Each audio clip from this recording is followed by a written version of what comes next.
Praise the Lord. ദൈവസനയിലായിരിക്കുന്ന എല്ലാ പ്രിയപ്പെട്ടവർക്കും കർത്താവായ യേശു ക്രിസ്തുവിന്റെ നിസ്തുല്യ നാമത്തിൽ സ്നേഹവന്ദനത്തെ അറിയിക്കുന്നു. ഇന്ന് ഈ മീറ്റിംഗ് ലീഡ് ചെയ്യുന്ന കർത്താവിന്റെ ദാസൻ ടിമ്മി, എന്നെ ഈ മീറ്റിംഗിലേക്ക് ഇൻവൈറ്റ് ചെയ്ത പ്രിയ ലില്ലിക്കുട്ടി ആൻറ്റി, അതുപോലെ ദൈവസനയിലായിരിക്കുന്ന വിവിധ രാജ്യങ്ങളിൽ നിന്ന്, വിവിധ ദേശങ്ങളിൽ നിന്ന് ഒരുമിച്ച് ഈ മീറ്റിംഗിൽ സംബന്ധിക്കുന്ന എല്ലാ പ്രിയപ്പെട്ടവർക്കും കർത്താവായ യേശു ക്രിസ്തുവിന്റെ നിസ്തുല്യ നാമത്തിൽ സ്നേഹവന്ദനത്തെ അറിയിക്കുന്നു. കർത്താവ് നമ്മെ ധാരാളമായി അനുഗ്രഹിക്കട്ടെ. സ്തോത്രം. നിങ്ങൾക്ക് എല്ലാവർക്കും എന്റെ ശബ്ദം ഓഡിയബിൾ ആണല്ലോ അല്ലെ? ഓക്കെ.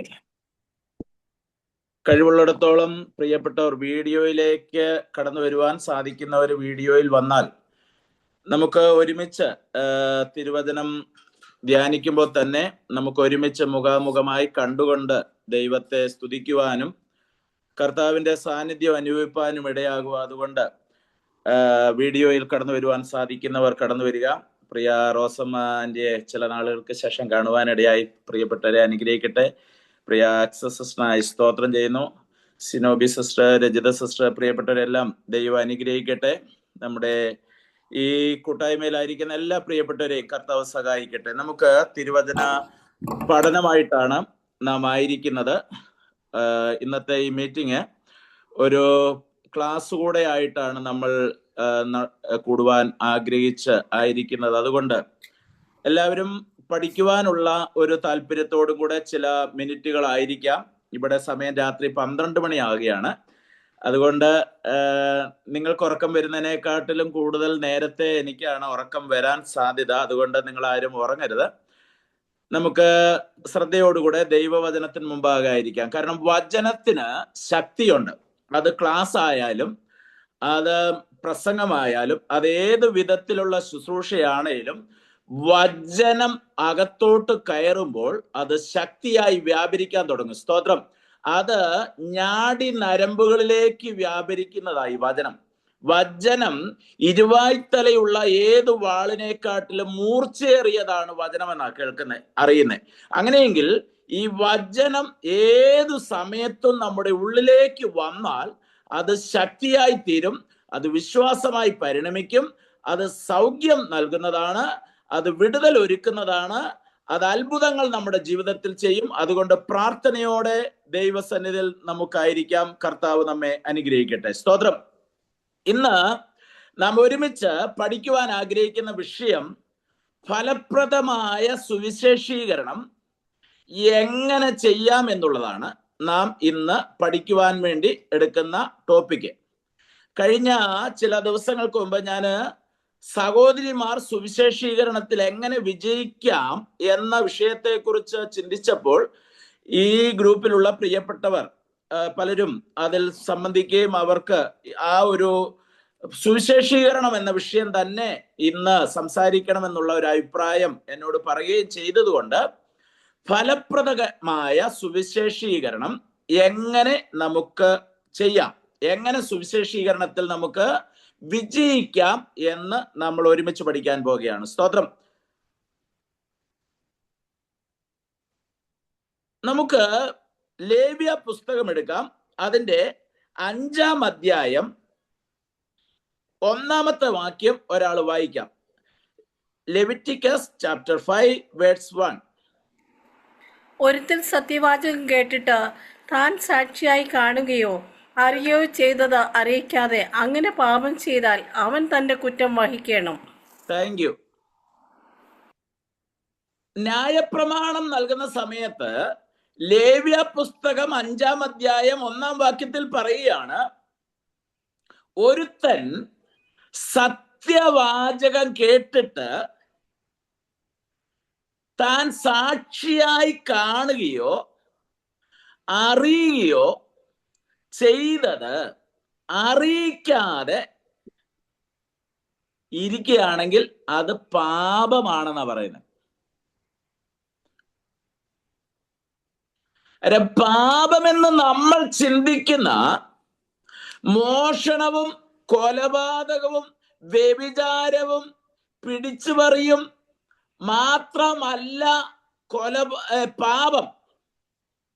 മദ്യപിക്കുന്നത് മാത്രമല്ല പാപം. ഒരാളെ അടിക്കുന്നത് മാത്രമല്ല ബൈബിളിന്റെ വെളിച്ചത്തിൽ പാപം. കഞ്ചാവ് അടിക്കുന്നത് മാത്രമല്ല പാപം.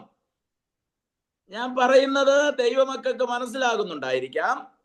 ലേവ്യ പുസ്തകം 5:1 പറയുകയാണ്, ഒരുത്തർ സത്യവാചകം കേട്ടിട്ട് താൻ സാക്ഷിയായി കാണുകയോ അറിയുകയോ ചെയ്തത് അറിയിക്കാതെ അങ്ങനെ പാപം ചെയ്താൽ അവൻ തന്റെ കുറ്റം വഹിക്കണം.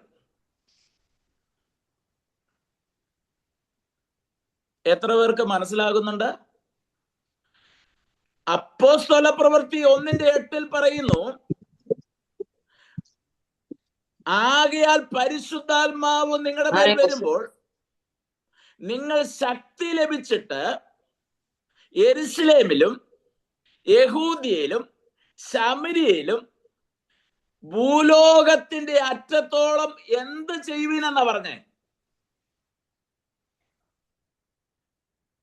ഭൂലോകത്തിന്റെ അറ്റത്തോളം സാക്ഷികളാകണം. അരെ, എന്തിനെ കുറിച്ചാ സാക്ഷി ആകേണ്ടത്? ഇവിടെ നമ്മൾ വായിച്ച കുറിവാക്യത്തിലും മറക്കരുത്, ലേവ്യ പുസ്തകം 5:1 പറയുന്ന സാക്ഷി ആകാതിരുന്നാൽ, സാക്ഷ്യം പറയാതിരുന്നാൽ, നമ്മൾ അറിഞ്ഞ സത്യവാചകം കേട്ടത് ഒരാളോട് അറിയിക്കാതിരുന്നാൽ, ഒന്നുകൂടെ പറയാം, നമ്മൾ അറിഞ്ഞ യേശുവിനെ, നമ്മൾ അറിഞ്ഞ സൗഖ്യത്തെ, നമ്മൾ അറിഞ്ഞ വിടുതൽ, നമ്മൾ അനുഭവിക്കുന്ന രക്ഷ, നമ്മൾ അനുഭവിക്കുന്ന സമാധാനം, നമ്മൾ അനുഭവിക്കുന്ന ദൈവകൃപ, അത് മറ്റൊരാളോട് പറയാതെ ഇരുന്നാൽ, ഒന്നുകൂടെ പറഞ്ഞാൽ, നമ്മൾ യേശുവിനെ മറ്റൊരാളോട് പരിചയപ്പെടുത്താതെ ഇരുന്നാൽ അത് നമ്മൾ പാപം ചെയ്യുന്നതിന് തുല്യമാണ്. എത്ര പേർക്ക് ഞാൻ പറയുന്നതിന്റെ ആ ഒരു സുവിശേഷം അറിയിക്കുന്നില്ലെങ്കിലുള്ള കാഠിന്യം മനസ്സിലാകുന്നുണ്ട്?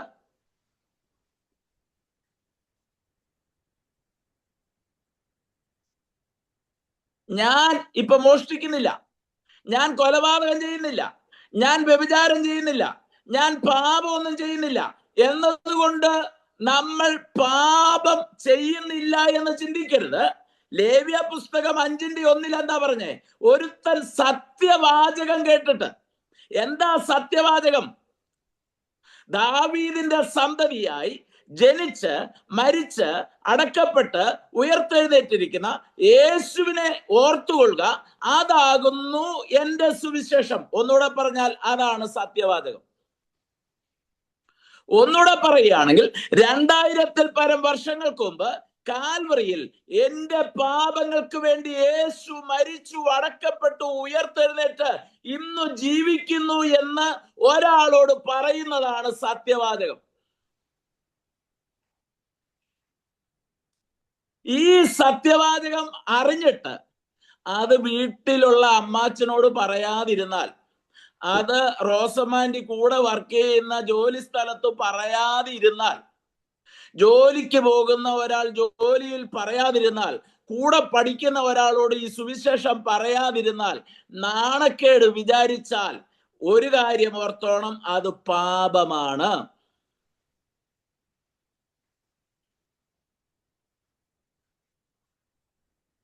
സുവിശേഷം അറിയിക്കാൻ ഞാൻ പലപ്പോഴും പറയുന്ന ഒരു കാര്യം, ദൈവത്തിന്റെ ദൂതന്മാരെ ഏൽപ്പിക്കുകയാണെങ്കിൽ ലോകത്തിലുള്ള 700 കോടി ജനങ്ങളെ 7 മിനിറ്റ് കൊണ്ട് സുവിശേഷം പറഞ്ഞു തീർക്കാൻ ദൈവത്തിന്റെ അടുത്ത് ദൂതന്മാരുണ്ട്.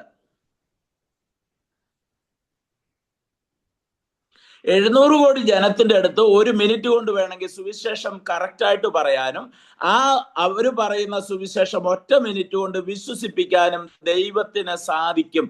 പക്ഷേ ആ ദൗത്യം അനുഭവിച്ചറിഞ്ഞ യേശുവിന്റെ വിടുതൽ, യേശുവിൽ കൂടെയുള്ള സൗഖ്യം, യേശു രക്ഷിച്ചത്, യേശു അത്ഭുതം ചെയ്തത്. കഴിഞ്ഞ ചില ദിവസങ്ങൾക്ക് മുമ്പ് ഞാൻ ക്ലാസ് എടുത്ത സമയത്ത് പറഞ്ഞതുപോലെ, ഹല്ലേലൂയ, ശമരിയ പട്ടണം മുഴുവൻ സുവിശേഷം അറിയിക്കാൻ ഒരു പാപിയായ പട്ടണത്തിൽ ഏറ്റവും മ്ലേച്ഛകരമായി ജീവിക്കുന്ന ഒരു സ്ത്രീയെ യേശു തെരഞ്ഞെടുത്തെങ്കിൽ ഇന്ന് ഈ ദൈവസന്നിധിയിലായിരിക്കുന്ന നമ്മുടെ മേൽ ദൈവം ഒരു ദൗത്യം ഏൽപ്പിച്ചിട്ടുണ്ട്. അത് മനസ്സിലാകുന്ന പ്രിയപ്പെട്ടവരെ ഓർത്തു ദൈവത്തെ സ്തുതിക്കുന്നു. സഭയ്ക്കകത്ത് മീറ്റിംഗ് നടത്താനും വിശ്വാസികളോട് പ്രസംഗിക്കാനും നമുക്ക് എളുപ്പമാണ്. പക്ഷേ അതല്ല സുവിശേഷീകരണം. സുവിശേഷീകരണം എന്ന് പറഞ്ഞാൽ ഒന്നാമത് നമ്മൾ ഈ കുറിവാക്യം മനസ്സിലാക്കണം. ഒരുത്തൻ അറിഞ്ഞ സത്യവാചകം മറ്റൊരാളോട് അറിയിക്കാതെ ഇരുന്നാൽ അത് കുറ്റം വഹിക്കുകയാണ്, പാപം ചെയ്യുകയാണ്. ഈ ഒരു കൺസെപ്റ്റോട് വേണം ഈ കാര്യം നമ്മൾ ചിന്തിക്കാൻ, ഈ വചനം പഠിക്കാൻ. ഫലപ്രദമായ സുവിശേഷീകരണത്തിനുള്ള 8 പ്രധാനപ്പെട്ട പോയിന്റുകളാണ് ഞാൻ തുടർന്ന് നിങ്ങളോട് പറയുവാൻ ആഗ്രഹിക്കുന്നത്. ഫലപ്രദകരമായി സുവിശേഷീകരണം ചെയ്യുവാൻ, സുവിശേഷം അറിയിക്കുവാൻ 8 പ്രധാനപ്പെട്ട കാര്യങ്ങൾ. നമ്മൾ സുവിശേഷീകരണം ഫലപ്രദമായി ചെയ്യണമെങ്കിൽ അതിലെ ഒന്നാമത്തെ കാര്യം, നമുക്ക് ഇമ്പോർട്ടൻസ് ഉണ്ടായിരിക്കണം. എന്ന് പറഞ്ഞാൽ പ്രാധാന്യത. സുവിശേഷീകരണം വിജയിക്കണമെങ്കിൽ, ഫ്രൂട്ട്ഫുള്ളായ ഒരു മിനിസ്ട്രി ചെയ്യണമെങ്കിൽ ഒന്നാമത്തെ കാര്യം പ്രാധാന്യത നമുക്കുണ്ടായിരിക്കണം. എന്ന് പറഞ്ഞാൽ മനസ്സിലായോ? ഇമ്പോർട്ടൻസ്. എത്രത്തോളം സുവിശേഷീകരണത്തിൽ നമുക്ക് ഇമ്പോർട്ടൻസ് ഉണ്ട്?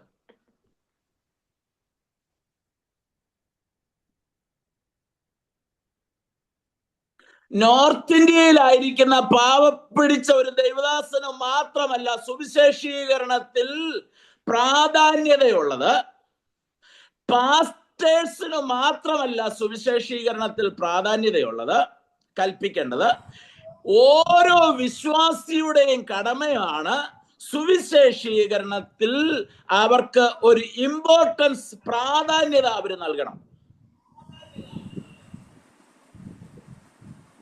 എത്ര പേര് സുവിശേഷീകരണം എന്നത് ഒരു പ്രാധാന്യമുള്ള, ഇമ്പോർട്ടൻസ് ഉള്ള കാര്യമായിട്ട് കാണുന്നുണ്ട്? അതിന് ഒന്നാമത്തെ കാര്യം, ഫസ്റ്റ് പ്രയോറിറ്റി നമ്മുടെ ജീവിതത്തിൽ ജീസസ് ആയിരിക്കണം.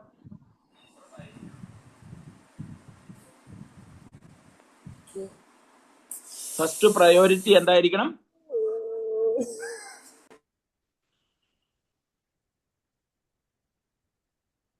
നമ്മുടെ ഫസ്റ്റ് പ്രയോറിറ്റി എന്താ നമ്മുടെയൊക്കെ ജീവിതത്തിൽ?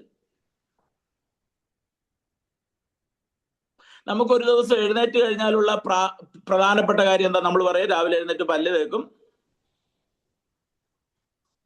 നമ്മള് ബ്രേക്ക്ഫാസ്റ്റ് കഴിക്കും, ഒരു ദിവസത്തെ 3 നേരോ 4 നേരോ കഴിക്കാനുള്ള ഫുഡ് ഉണ്ടാക്കല് പ്രാധാന്യം, ഡ്യൂട്ടിക്ക് പോവുകയാണെങ്കിൽ ഡ്യൂട്ടിക്ക് പോകുന്ന കാര്യം പ്രാധാന്യം, നമ്മുടെ കുഞ്ഞുങ്ങളെ പഠിപ്പിക്കുന്നത് പ്രാധാന്യം.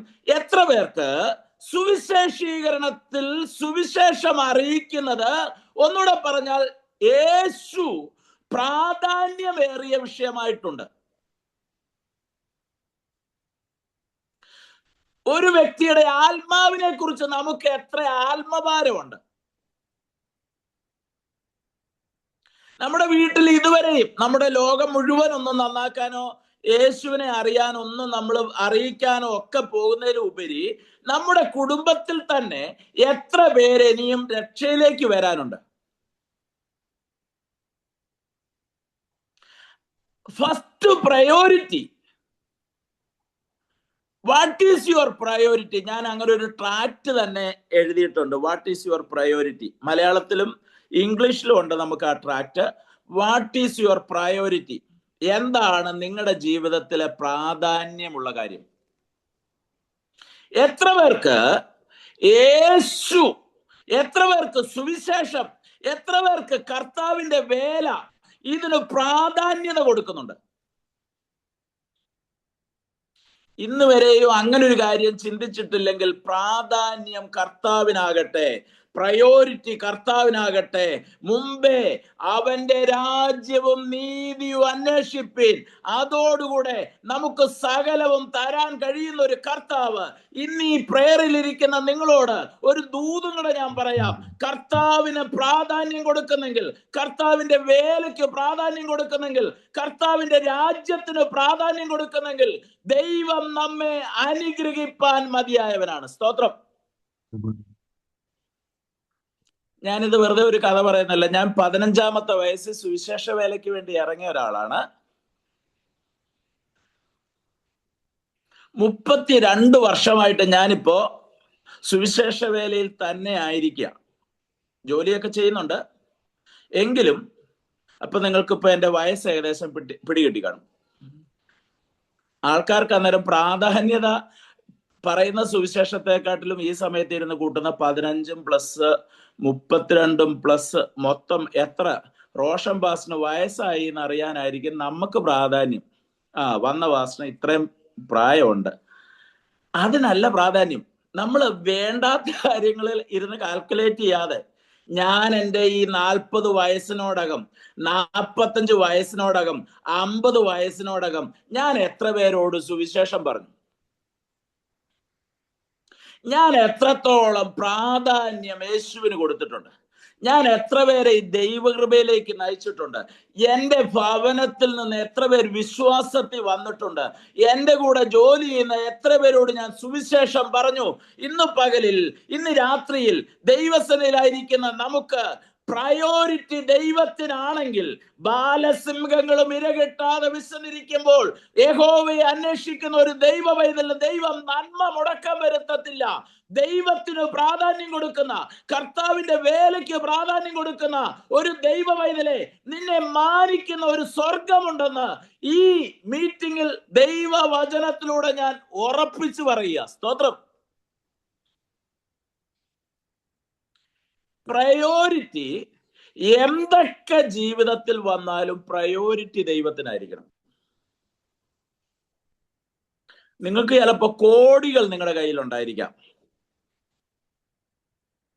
നിങ്ങളെ ചിലപ്പോ ഇരിക്കാൻ സമയമില്ലാത്ത തിരക്ക് നിങ്ങൾക്കായിരിക്കാം, ചിലപ്പോ മീറ്റിംഗ് തന്നെ ആയിരിക്കാം, ചിലപ്പോ സുവിശേഷ വേലയിലുള്ള തിരക്കായിരിക്കാം.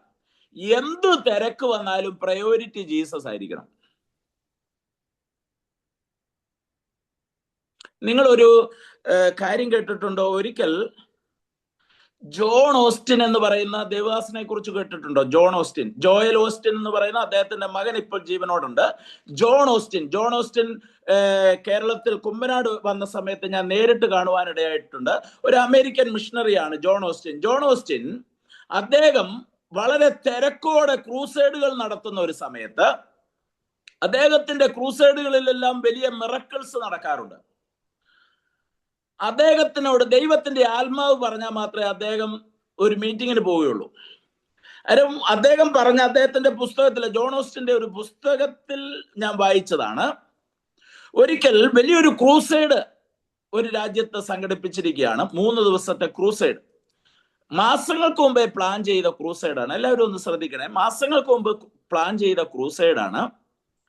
ലക്ഷക്കണക്കിന് രൂപ ഓൾറെഡി അതിന്റെ പബ്ലിസിറ്റിക്ക് വേണ്ടി നൽകിയതാണ്.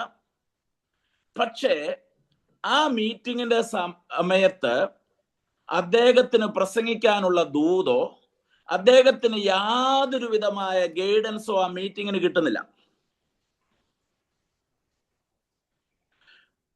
അദ്ദേഹം ആ മീറ്റിംഗ് തുടങ്ങേണ്ടതിന്റെ ഒരു ദിവസം മുമ്പ് അതിന്റെ സംഘാടകരോട് വിളിച്ചു പറഞ്ഞു, ഞാൻ നാളെ മുതൽ നടക്കുന്ന ക്രൂസൈഡിന് ഞാൻ വരത്തില്ല.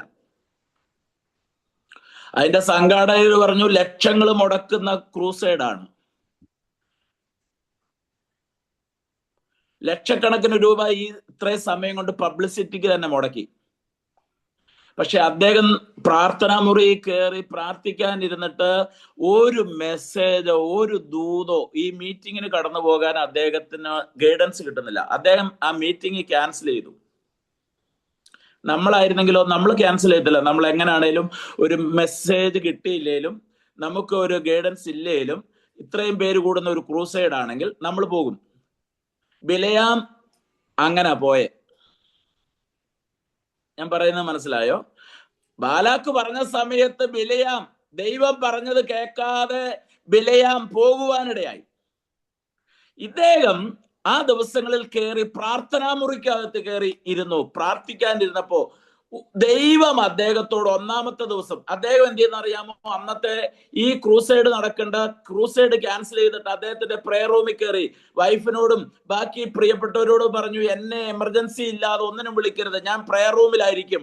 അദ്ദേഹം പ്രയർ റൂമിൽ കയറി അദ്ദേഹം പ്രയർ റൂമിൽ ഇരുന്ന് ഇങ്ങനെ ദൈവത്തോട് പ്രാർത്ഥിക്കുക, കർത്താവേ, എന്താ നീ എന്നോടൊന്നും സംസാരിക്കാതെ എന്നെ എന്താ ക്രൂസൈഡിന് വിടാതിരിക്കുന്നത്? സ്തോത്രം. ഒന്നാമത്തെ ദിവസവും ദൈവത്തിന്റെ ഒരു ശബ്ദമോ ഒരു പോസിറ്റീവായിട്ട് ഒന്നും അദ്ദേഹത്തിന് ദൈവം ചെവി മന്ത്രിക്കുന്നതായിട്ടോ സ്വപ്നത്തിൽ കൂടെയോ വചനത്തിൽ കൂടെയോ ഒന്നും ദൈവം ഇടപെടുന്നില്ല. വെറും എംപ്റ്റിനെസ്, ശൂന്യത മാത്രം. രണ്ടാമത്തെ ദിവസമായി, മൂന്നാമത്തെ ദിവസം ഈ ക്രൂസൈഡ് തീരേണ്ട ദിവസമായി. അദ്ദേഹം പ്രാർത്ഥനാ മുറിക്കകത്ത് തന്നെ കയറിയിരിക്കുക. അദ്ദേഹത്തോട് മൂന്നാമത്തെ ദിവസം ഈ മീറ്റിംഗ് എല്ലാം കഴിഞ്ഞപ്പോ അദ്ദേഹം ഒരു അടുത്തൊരാൾ നിന്നിട്ട് സംസാരിക്കുന്ന പോലെ അദ്ദേഹത്തോട് സംസാരിക്കുന്ന ഒരു ശബ്ദം കേൾക്കുകയാണ്, മോനെ, എനിക്ക് ഹാപ്പിയായി, എനിക്ക് സന്തോഷമായി. അദ്ദേഹം ദൈവ ശബ്ദം പോലെ അദ്ദേഹത്തിന് കേട്ടിട്ട് അദ്ദേഹം ചോദിക്കുക, ദൈവമേ, നിനക്ക് എന്താ ഹാപ്പിയായേ? ഈ 3 ദിവസം 10,000 പേര് കൂടി വരണ്ട, ക്രൂസൈഡ് ക്യാൻസൽ ചെയ്തിട്ട് അനേകരെ സുവിശേഷം കേൾക്കണ്ട, അനേക രോഗികൾ സൗഖ്യം പ്രാപിക്കേണ്ട മീറ്റിംഗ് ക്യാൻസൽ ചെയ്തിട്ട് ഞാൻ ഈ പ്രയർ റൂമിൽ ഇരുന്നത് നിനക്ക് ഹാപ്പി ആയോ? അന്നേരം വീണ്ടും ആ ഒരു ശബ്ദം അദ്ദേഹത്തിന്റെ ചെവി മുഴങ്ങിയെന്ന് അദ്ദേഹം പറയുന്നത്, എനിക്ക് മോനെ സന്തോഷമായി, കാരണം എനിക്ക് നിന്നെ അടുത്ത് കിട്ടിയിട്ട് മാസങ്ങളായി.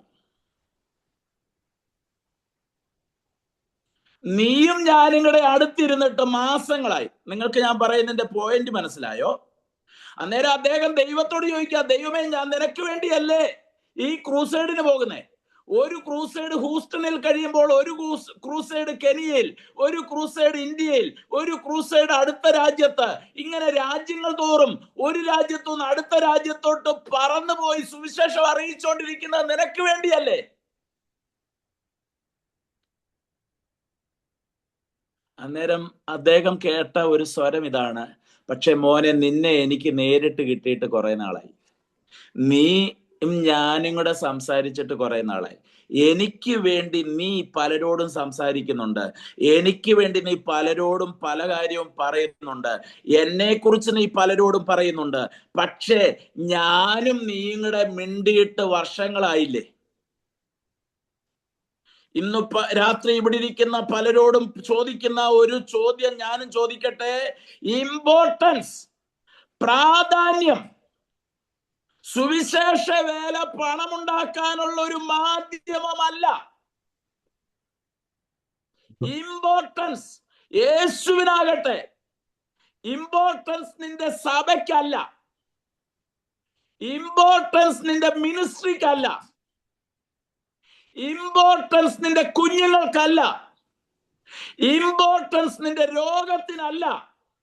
ഇന്ന് രാത്രി ഇതിനകത്തിരിക്കുന്നവരോട് ഒരു പ്രയോറിറ്റി, ഫസ്റ്റ് പ്രയോറിറ്റി, സുവിശേഷീകരണം വിജയിക്കണമെങ്കിൽ, മിനിസ്ട്രി വിജയിക്കണമെങ്കിൽ യേശുവിന് പ്രാധാന്യം കൊടുക്കണം. യേശുവിന് പ്രാധാന്യമില്ലാതെ മീറ്റിംഗ് എത്ര കൂടിയിട്ടും കാര്യമില്ല. യേശുവിനെ കുറിച്ച് എത്ര പറഞ്ഞിട്ടും കാര്യമില്ല. യേശുവിനോട് സംസാരിക്കാതെ, ഡെയിലി യേശുവിനോട് സംസാരിക്കാതെ നമ്മൾ എത്ര ദൂരെയാണേലും എവിടെ പോയാലും നമ്മുടെ മക്കളോട് എല്ലാ ദിവസവും നമ്മൾ മിണ്ടാറില്ലേ? അങ്ങനെയെങ്കിൽ നമ്മുടെ അപ്പൻ ആഗ്രഹിക്കുന്ന ഒരു സുവിശേഷ വേലയിൽ വിജയിക്കണമെങ്കിൽ ഒരു ദൈവദാസി ഇന്ന് മീറ്റിങ്ങിലായിരിക്കുന്നവരോട് നിങ്ങളോടൊരു കാര്യം എനിക്ക് പറയാനുള്ളത്, 10 വർഷം മുമ്പ് മിണ്ടിയ അപ്പനോട് അന്നു മിണ്ടിയ മെസ്സേജും അന്നു മിണ്ടിയ കാര്യങ്ങളും അന്നു പ്രാപിച്ച സൗഖ്യവും അന്ന് കിട്ടിയ ആലോചനകളും കൊണ്ടല്ല ഇന്ന് നടക്കേണ്ടത്. 5 വർഷം മുമ്പ് പഠിച്ച ബൈബിൾ സ്കൂളിൽ വെച്ച് പഠിച്ചെഴുതിയ നോട്ട് കൊണ്ടല്ല നമ്മൾ നടക്കേണ്ടത്. ഇന്ന് ഹല്ലേലൂയ കർത്താവിന്റെ പാദപീഠത്തിൽ ഇരുന്ന് അവന്റെ കയ്യിൽ നിന്നൊന്ന് പ്രാപിച്ച് ഒരു ദൂത് പറഞ്ഞാൽ അതൊരു വിടുതലായിരിക്കുമെന്ന് ദൈവസന്നിധിയിൽ ഓർപ്പിക്കട്ടെ. സ്തോത്രം. 8 പോയിന്റ് എനിക്ക് പറയുവാൻ ഹല്ലേലൂയ ഞാൻ സമയമെടുക്കേണ്ടതുള്ളത് കൊണ്ട് ഞാൻ ഒന്നാമത്തെ കാര്യം പറയാം. പ്രാധാന്യം, ഇമ്പോർട്ടൻസ്, സുവിശേഷീകരണം വിജയിക്കണമെങ്കിൽ ഫസ്റ്റ് പ്രയോറിറ്റി ജീസസിനായിരിക്കണം. നമ്മുടെ സംഘടനയ്ക്ക് പ്രാധാന്യം വരരുത്. ചിലര് പറയുന്നത് കേട്ടിട്ടില്ല, എന്റെ ശരീരത്തിലൂടെ ഓടുന്നത് ഇന്ന സംഘടനയുടെ ബ്ലഡാന്ന് പറയുന്നത് കേട്ടിട്ടുണ്ട്. സംഘടനയുടെ ബ്ലഡ് അല്ല ഓടേണ്ട, യേശുവിന്റെ ബ്ലഡ് വ്യാപരിച്ചുകൊണ്ടിരിക്കണം. ഞാൻ അത് പറഞ്ഞ ഒന്നാമത്തെ പോയിന്റ് വൈൻഡപ്പ് ചെയ്യാണ്. രണ്ടാമത്തെ പോയിന്റ്, ഫലപ്രദകരമായ സുവിശേഷീകരണത്തിന് പ്രധാനപ്പെട്ട രണ്ടാമത്തെ ഒരു പോയിന്റ് ആണ് പോസിറ്റീവ് തോട്ട്സ് ഉണ്ടാകണം. എന്ന് പറഞ്ഞാൽ മനസ്സിലായോ? പുരോഗമനപരമായ ചിന്തകൾ ഉണ്ടാകണം. നെഗറ്റീവ് തോട്ട്സ് മാറ്റിവെക്കണം. ബൈബിളിൽ നിന്ന് തെളിയിക്കാൻ പോകുക ഇനി ഓരോന്നും. എവിടെയാണേലും വിജയിക്കണമെങ്കിൽ പോസിറ്റീവ് തോട്ട്സ് എപ്പോഴും പറഞ്ഞുകൊണ്ടിരിക്കണം. ഞാൻ ജയിക്കും, എന്നെ കൊണ്ട് പറ്റും, എൻ്റെ അമ്മാച്ചൻ വിശ്വാസത്തിൽ വരും, 2026 തീരുന്നതിന് മുമ്പ് എൻ്റെ ആന്റി ദൈവത്തെ അറിയും, 2026 തീരുന്നതിന് മുമ്പ്, ഡിസംബർ ഹല്ലേലൂയ തീരുന്നതിന് മുമ്പ് എൻ്റെ മോള് യേശുവിനെ അറിയും, 2026 തീരുന്നതിന് മുമ്പ് എൻ്റെ ജീവിതത്തിൽ അത്ഭുതം നടക്കും എന്ന് എത്ര പേര് ദൈവസന്നിധിയിൽ ഹല്ലേലൂയ പറയും?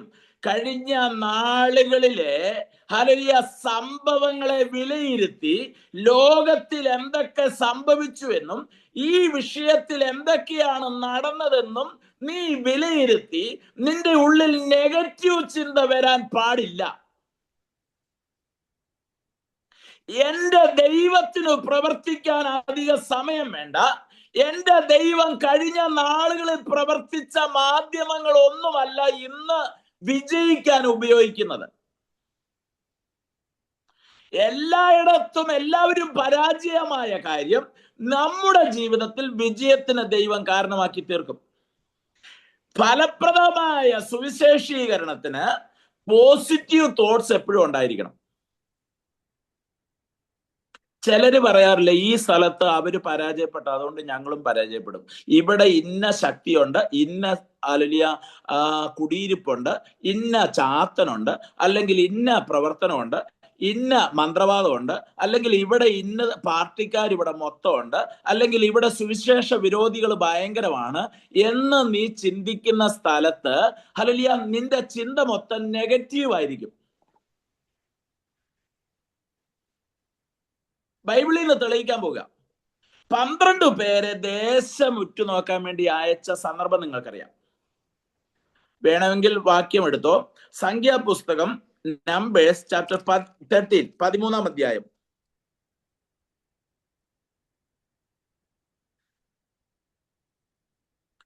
അതിന്റെ 17 മുതലുള്ള വാക്യങ്ങൾ.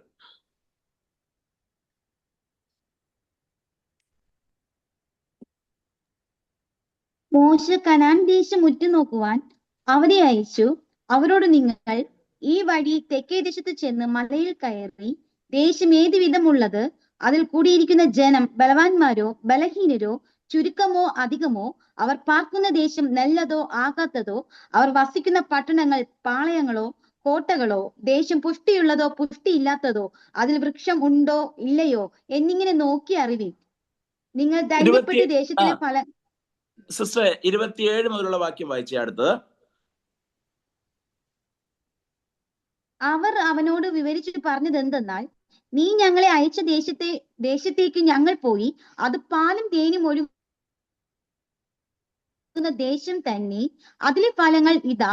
എങ്കിലും ദേശത്ത് പാർക്കുന്ന ജനങ്ങൾ ബലവാന്മാരും പട്ടണങ്ങൾ ഏറ്റവും ഉറപ്പും വലിപ്പവും ഉള്ളതും ആകുന്നു.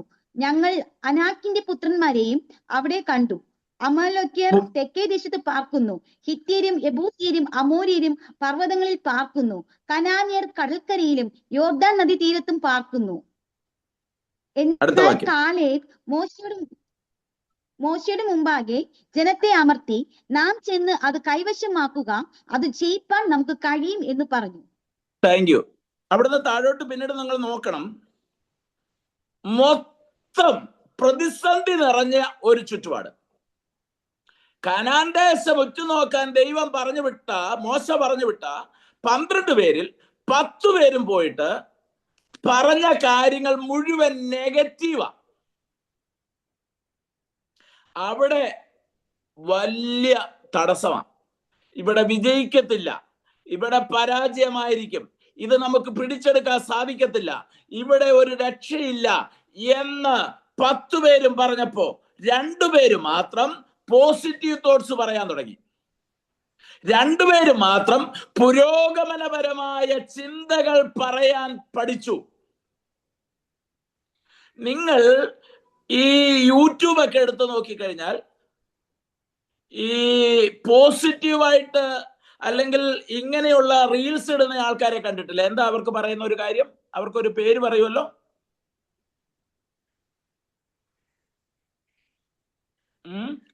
പോസിറ്റീവായിട്ട് ഇടയ്ക്കിടയ്ക്ക് മോട്ടിവേഷൻ സ്പീക്കർ. എനിക്കറിയാം, ഞാൻ നിങ്ങൾ പറയുമോന്ന് അറിയാനാ, ക്ലാസ്സാ. Motivation speakers.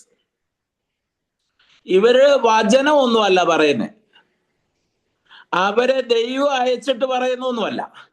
ഇത് ദൈവം അയച്ചിട്ട് പോയവരിൽ 10 പേരും നെഗറ്റീവ് പറയുമ്പോ 2 പേര് മാത്രമേ മോട്ടിവേറ്റ് ചെയ്യുന്നുള്ളൂ. ഇന്ന് ഇതിനകത്തിരിക്കുന്ന നമ്മൾ വിജയിക്കണമെങ്കിൽ നമ്മൾ നമ്മുടെ കുഞ്ഞുങ്ങളോട് പറ, നമ്മുടെ സഭയിൽ പറ, നമ്മുടെ ഓരോ മീറ്റിങ്ങിലും പറ, നമ്മളായിരിക്കുന്ന സഭയിലും ദേശത്തും നമ്മൾ പറ, നമ്മൾ വിജയിക്കും, നമ്മളാൽ നേടാൻ സാധിക്കും, എന്നെ കൊണ്ട് പറ്റും, എൻ്റെ ജീവിതത്തിൽ എന്തൊക്കെ പ്രതിസന്ധികൾ വന്നാലും ഞാൻ പരാജയം അടയത്തില്ല, എനിക്ക് വേണ്ടി ഹല്ലേലൂയ വഴികൾ തുറക്കാൻ എൻ്റെ ദൈവം മതിയായവനാണെന്ന് ഇന്ന് ഈ ക്ലാസിന്റെ മധ്യത്തിൽ വിശ്വസിക്കുന്ന എത്ര പേരുണ്ട്? പലരും പരാജയപ്പെട്ട സ്ഥാനത്ത് നിന്നെ ഒരു വിജയമാക്കി മാറ്റാൻ നീ എന്നും പറ, ഞാൻ നടക്കും. ലിലിക്കുട്ടി ആന്റി എന്നും പറ, ഞാൻ എഴുന്നേറ്റ് നടക്കും, എനിക്ക് ബലത്തോടെ പോകാൻ പറ്റും, ഞാൻ ഈ ഹല്ലേലൂയ എൻ്റെ കാലുകൾ കൊണ്ട് പോയി പലരോടും ഈ വിടുവിച്ച യേശുവിനെ കുറിച്ച് പറയും. ഡോക്ടർമാർ നെഗറ്റീവ് പറയട്ടെ, സമൂഹം പലതും പറയട്ടെ, ഇന്ന് ഈ രാത്രി വചനം കേൾക്കുന്ന നിന്നോട് പറയുന്ന ഒരു ദൂത്, പോസിറ്റീവ് തോട്ട്സ് എന്നും പറഞ്ഞുകൊണ്ടിരിക്കെ. എനർജിയാണേ, ഇതൊരു എനർജിയാ. ഞാൻ പറയട്ടെ, ഏറ്റവും കൂടുതൽ നെഗറ്റീവ് പറയുന്ന ദൈവമക്കളാണ്. ഞാൻ കണ്ടിടത്തോളം യേശുവിനെ വിശ്വസിക്കുന്ന നമ്മളാ ഏറ്റവും കൂടുതൽ ടെൻഷൻ അടിക്കുന്നത്. നിങ്ങൾ സമ്മതിച്ചാലും ഇല്ലേലും ഞാൻ പറയാം, ഇത്രയും കൂടുതൽ ടെൻഷൻ അടിക്കുന്ന ആളുകള് നമ്മളെ പോലെ വേറെ ആരില്ല. ഭയങ്കര പ്രാർത്ഥനയാണ്. ഒന്നിനെ കുറിച്ചും വിചാരപ്പെടരുത്. നമ്മൾ പറഞ്ഞ് വായിന്ന് വാക്കെടുത്ത് കഴിഞ്ഞിട്ട് നമ്മൾ ഫുള്ള് വിചാരം ടെൻഷനാണ്. നമ്മൾ തളർന്നു കുത്തി ഇങ്ങനെ ഇരിക്കുന്ന കാണുമ്പോ 5 മിനിറ്റ് മുമ്പ് പ്രസംഗിച്ച ആളാ, 5 മിനിറ്റ് മുമ്പ് ഒന്നിനെ കുറിച്ച് ഇനിയും എനിക്കാകുല ചിന്തയില്ല എന്ന് ഉറക്കെ പാടി കൈയടിച്ച് അതിന്റെ അവസാനം 4 അന്യഭാഷയും പറഞ്ഞ് ഇരുന്ന് കഴിഞ്ഞിട്ട് അവസാനം അടുത്ത വോയിസ് ഇടുന്ന, പാസ്റ്റർ എന്റെ ജീവിതത്തിൽ ഇതുപോലെ ഇങ്ങനെയൊക്കെ നടക്കുമോ, ഇനി എന്നെ കൊണ്ട് പറ്റുമോ, ഞാൻ ഇനി അങ്ങനെ. ഇതാ നമ്മള് 400, 450, 850 പേരെ ഒറ്റയടിക്ക് ഹല്ലേലൂയ കൊന്ന് അവരെ ഹല്ലേലൂയ അവരുടെ മുമ്പിൽ യഥാർത്ഥ ദൈവം ആരാണെന്ന് കാണിച്ച പുള്ളി ഒരു സ്ത്രീയുടെ വാക്ക് കേട്ടപ്പോ ചൂരച്ചെടിയുടെ തണലിൽ പോയി കിടന്ന് മരിക്കാൻ ആഗ്രഹിക്കുക, ഞാൻ ഒരുത്തൻ മാത്രം ശേഷിച്ചിരിക്കുന്നു. സത്യമാണോ? പുള്ളി ഒരാൾ മാത്രമേ ഉള്ളൂ ആ സമയത്ത്? സത്യം പറ, നിങ്ങൾ പറ. പുള്ളി ഒരാൾ, ഞാൻ അങ്ങനെയല്ലേ പറയുന്നത്, ഞാൻ ഒരുത്തൻ മാത്രം ശേഷിച്ചിരിക്കുന്നു. ദൈവം അന്നേരം എന്താ പറഞ്ഞേ? സൂക്ഷിച്ചിട്ടുണ്ട്. 7000 പേരെ എന്താ പറയാ, എടാ പൊട്ട, ഇങ്ങനെ നമ്മുടെ ഭാഷയെ പറഞ്ഞ എടാ പൊട്ട. എലിയാവാ, വലിയ പുള്ളിയാ, പക്ഷെ ദൈവത്തിന്റെ ഭാഷയിൽ ദൈവം പറയാ, എടാ പൊട്ട, സത്യത്തിൽ നീ ഒന്നും അല്ല, നിന്നെക്കാട്ടിലും അപ്പുറത്ത് 7000 പേരെ ഞാൻ അവിടെ ഒളിപ്പിച്ചു വെച്ചിട്ടുണ്ടെന്ന്. ഓരോ ഗുഹയിലും പ്രാർത്ഥിക്കുന്ന, മുട്ടുമടക്കിയിരിക്കുന്ന 7000 പേരെ എനിക്ക് വേണ്ടി ഞാൻ അപ്പുറത്ത് ഹല്ലേലൂയ ഒരുക്കി നിർത്തിയിട്ടുണ്ട്. നീ അല്ലെങ്കിൽ അപ്പുറത്തൊരാൾ, നീ സുവിശേഷം അറിയിക്കുന്നില്ലെങ്കിൽ, നിന്നെ ദൈവം തെരഞ്ഞെടുത്തിരിക്കുന്ന അഭിഷേകത്തിന് വേണ്ടി, നിന്നെ തെരഞ്ഞെടുത്തിരിക്കുന്ന കാര്യത്തിന് വേണ്ടി, ഹല്ലേലൂയ, നിന്നെ ദൈവം തെരഞ്ഞെടുത്തിരിക്കുന്നത് എന്തിനു വേണ്ടിയാ? ഇവിടെ മരിക്കാനല്ല. നിനക്ക് വേണ്ടി രഥങ്ങളും അശ്വരഥങ്ങളും, നിനക്ക് വേണ്ടി ഹല്ലേലൂയ അഗ്നി രഥങ്ങളും, ഹല്ലേലൂയ അഗ്നി കുതിരകളെ എല്ലാം റെഡിയാക്കി ഞാൻ വിട്ടിരിക്കുക സ്വർഗത്തിൽ നിന്ന് നിന്നെ എടുത്തോണ്ട് പോകാൻ. പക്ഷേ പുള്ളി എന്ത് ചെയ്യാ? മരിക്കാൻ ആഗ്രഹിക്കുക. ദൈവത്തിന് മരിക്കാൻ ഇവൻ മരിക്കാൻ ആഗ്രഹിക്കുമ്പോ ദൈവത്തിന് ഇവനെ കൊല്ലാൻ പ്ലാൻ ഇല്ലെന്ന്.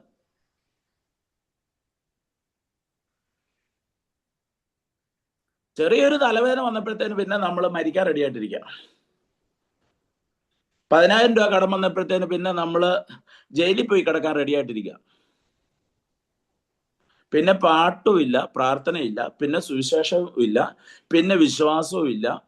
ഇത്രയും നെഗറ്റീവ് പറയുന്ന സത്യം. ഞാൻ ഒരു 32 വർഷമായിട്ട് സുവിശേഷ വേലയിലായതുകൊണ്ട് പറയാം, ഇത്രത്തോളം നെഗറ്റീവ് പറയുന്ന ഒരു കൂട്ടര് സത്യത്തിൽ നമ്മളല്ലാതെ വേറൊരു കൂട്ടരില്ല. നിങ്ങൾ എന്ത് പറഞ്ഞാലും ശരി.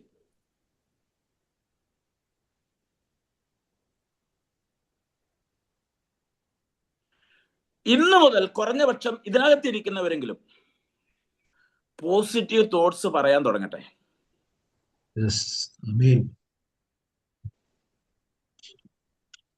ഞാൻ പറഞ്ഞത് എന്തെങ്കിലും പിടികിട്ടിയോ?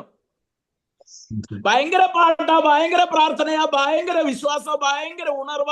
പക്ഷേ നമ്മളെ പോലെ നെഗറ്റീവ്. അത് കാണണമെങ്കിൽ അവരുടെ സ്റ്റാറ്റസ് നോക്കിയാൽ മതി. ഫുള്ള് നെഗറ്റീവ് സ്റ്റാറ്റസ് ആയിരിക്കും.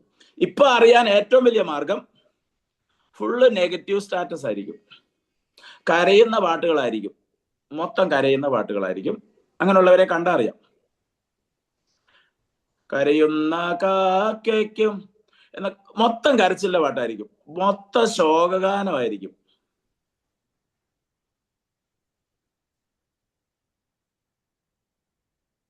എന്നെ കൊണ്ട് പറ്റും, ഞാൻ ജയിക്കും. 2 പേരാ പറഞ്ഞേ, കാലേബും യോശുവയും. അവര് മാത്രമാ പറഞ്ഞേ എന്നെ കൊണ്ട് പറ്റും, ഞാൻ എഴുന്നേൽക്കും, എന്നെ കൊണ്ട് ജയിക്കും. അവിടെ ഉള്ളവർ അനാക്യമല്ലന്മാരാ, അവിടെ ഉള്ളവർ ശക്തന്മാരാ, അവർ അധികായകന്മാരാ. പക്ഷേ അതിനേക്കാൾ നമ്മളിപ്പോ ഭയപ്പെടുന്നത് നമ്മുടെ രാജ്യത്തെ പ്രൈം മിനിസ്റ്ററിനെ, ആഭ്യന്തരമന്ത്രിയെ, നമ്മൾ നിയമത്തെ, നമ്മൾ ലോകത്തെ, നമ്മൾ ഇന്ന പാർട്ടിയെ, നമ്മൾ ഹല്ലേലൂയ സമൂഹത്തെ മൊത്തം നമ്മളിങ്ങനെ ഭയപ്പാടോടുകൂടെ ഇരിക്കുക. അല്ല, ഇതിന്റെ മധ്യത്തിൽ ദൈവം ചിലത് പ്രവർത്തിക്കാൻ ദൈവത്തിന് ഒരു നിമിഷം മതി. അവര് പള്ളിയുടെ അടുക്കല, അവര് അമ്പലത്തിന്റെ അകത്താ, അവര് പള്ളിയിലെ മെയിനാ. ഇന്ന് പകലിൽ നീ അതൊക്കെ പറച്ചിൽ നിർത്ത്. നീ അറിഞ്ഞ യേശുവിൽ നീ ആഴമായി വിശ്വസിക്കുന്നെങ്കിൽ എന്റെ കർത്താവ് അവരെ നീ പുരോഗമനപരമായ പോസിറ്റീവായ തോട്ട്സ് ചിന്തിച്ചിട്ട് പറ, നടക്കും. ഞാനതാ കഴിഞ്ഞ ആ ഒരു ക്ലാസ്സിൽ പറഞ്ഞത്. ഈ ശമരിയ പട്ടണം മുഴുവൻ വിശ്വാസത്തിൽ കുറെ പേര്, 100 കണക്കിന് പേര് അവിടെ യോഹന്നാന്റെ സുവിശേഷം ശ്രദ്ധിച്ചാൽ നിങ്ങൾക്ക് കഴിഞ്ഞ ആഴ്ച ഞാൻ പറഞ്ഞു, യോഹന്നാൻ 4:40, 40, 41 വാക്യത്തിൽ അവിടെയുള്ള എല്ലാവരും യേശുവിനെ അറിഞ്ഞു. അതിന് മുഖാന്തരമായത് ഈ ഒരു ശമര്യക്കാരത്തിയാണ്, ഒറ്റ ഒരു ശമര്യക്കാരത്തി. ഇന്ന് ദൈവം നിന്റെ ദേശത്തിന്റെ ഉത്തരവാദിത്തം ഏൽപ്പിച്ചിരിക്കുക. അത് പ്രാർത്ഥനയിലൂടെയാണേലും പോസിറ്റീവായിട്ടാണേലും എന്ത് ചിന്തകളാണേലും നിന്റെ ഉള്ളിലെ നെഗറ്റീവായിട്ടുള്ള, നിന്റെ കുടുംബത്തിൽ നിന്ന് തന്നെ തുടങ്ങ്, നിന്റെ വ്യക്തിപരമായ ജീവിതത്തിൽ നിന്ന് തന്നെ തുടങ്ങ്. ഒന്നുമില്ലായ്മ സകലത്തെയും വിളിച്ചു വരുത്താൻ കഴിയുന്ന ദൈവം, ഹല്ലേലൂയ, അത്ഭുതങ്ങളെ പ്രവർത്തിക്കാൻ കഴിയുന്ന ദൈവം എൻ്റെ ഭാര്യയുടെ ജീവിതത്തിൽ അത്ഭുതം ചെയ്യും, എൻ്റെ ഭർത്താവിന്റെ ജീവിതത്തിൽ അത്ഭുതം ചെയ്യും, എൻ്റെ കുടുംബത്തിന്റെ സ്ഥിതി ദൈവം മാറ്റും. ഹല്ലേലൂയ, എന്നെ ഹല്ലേലൂയ ഒരു അത്ഭുതകരമാക്കി ദൈവം മാറ്റും, എന്റെ ശുശ്രൂഷയുടെ മുഖച്ഛായ ദൈവം മാറ്റും എന്ന് എത്ര പേർക്ക് വിശ്വസിക്കാൻ സാധിക്കും?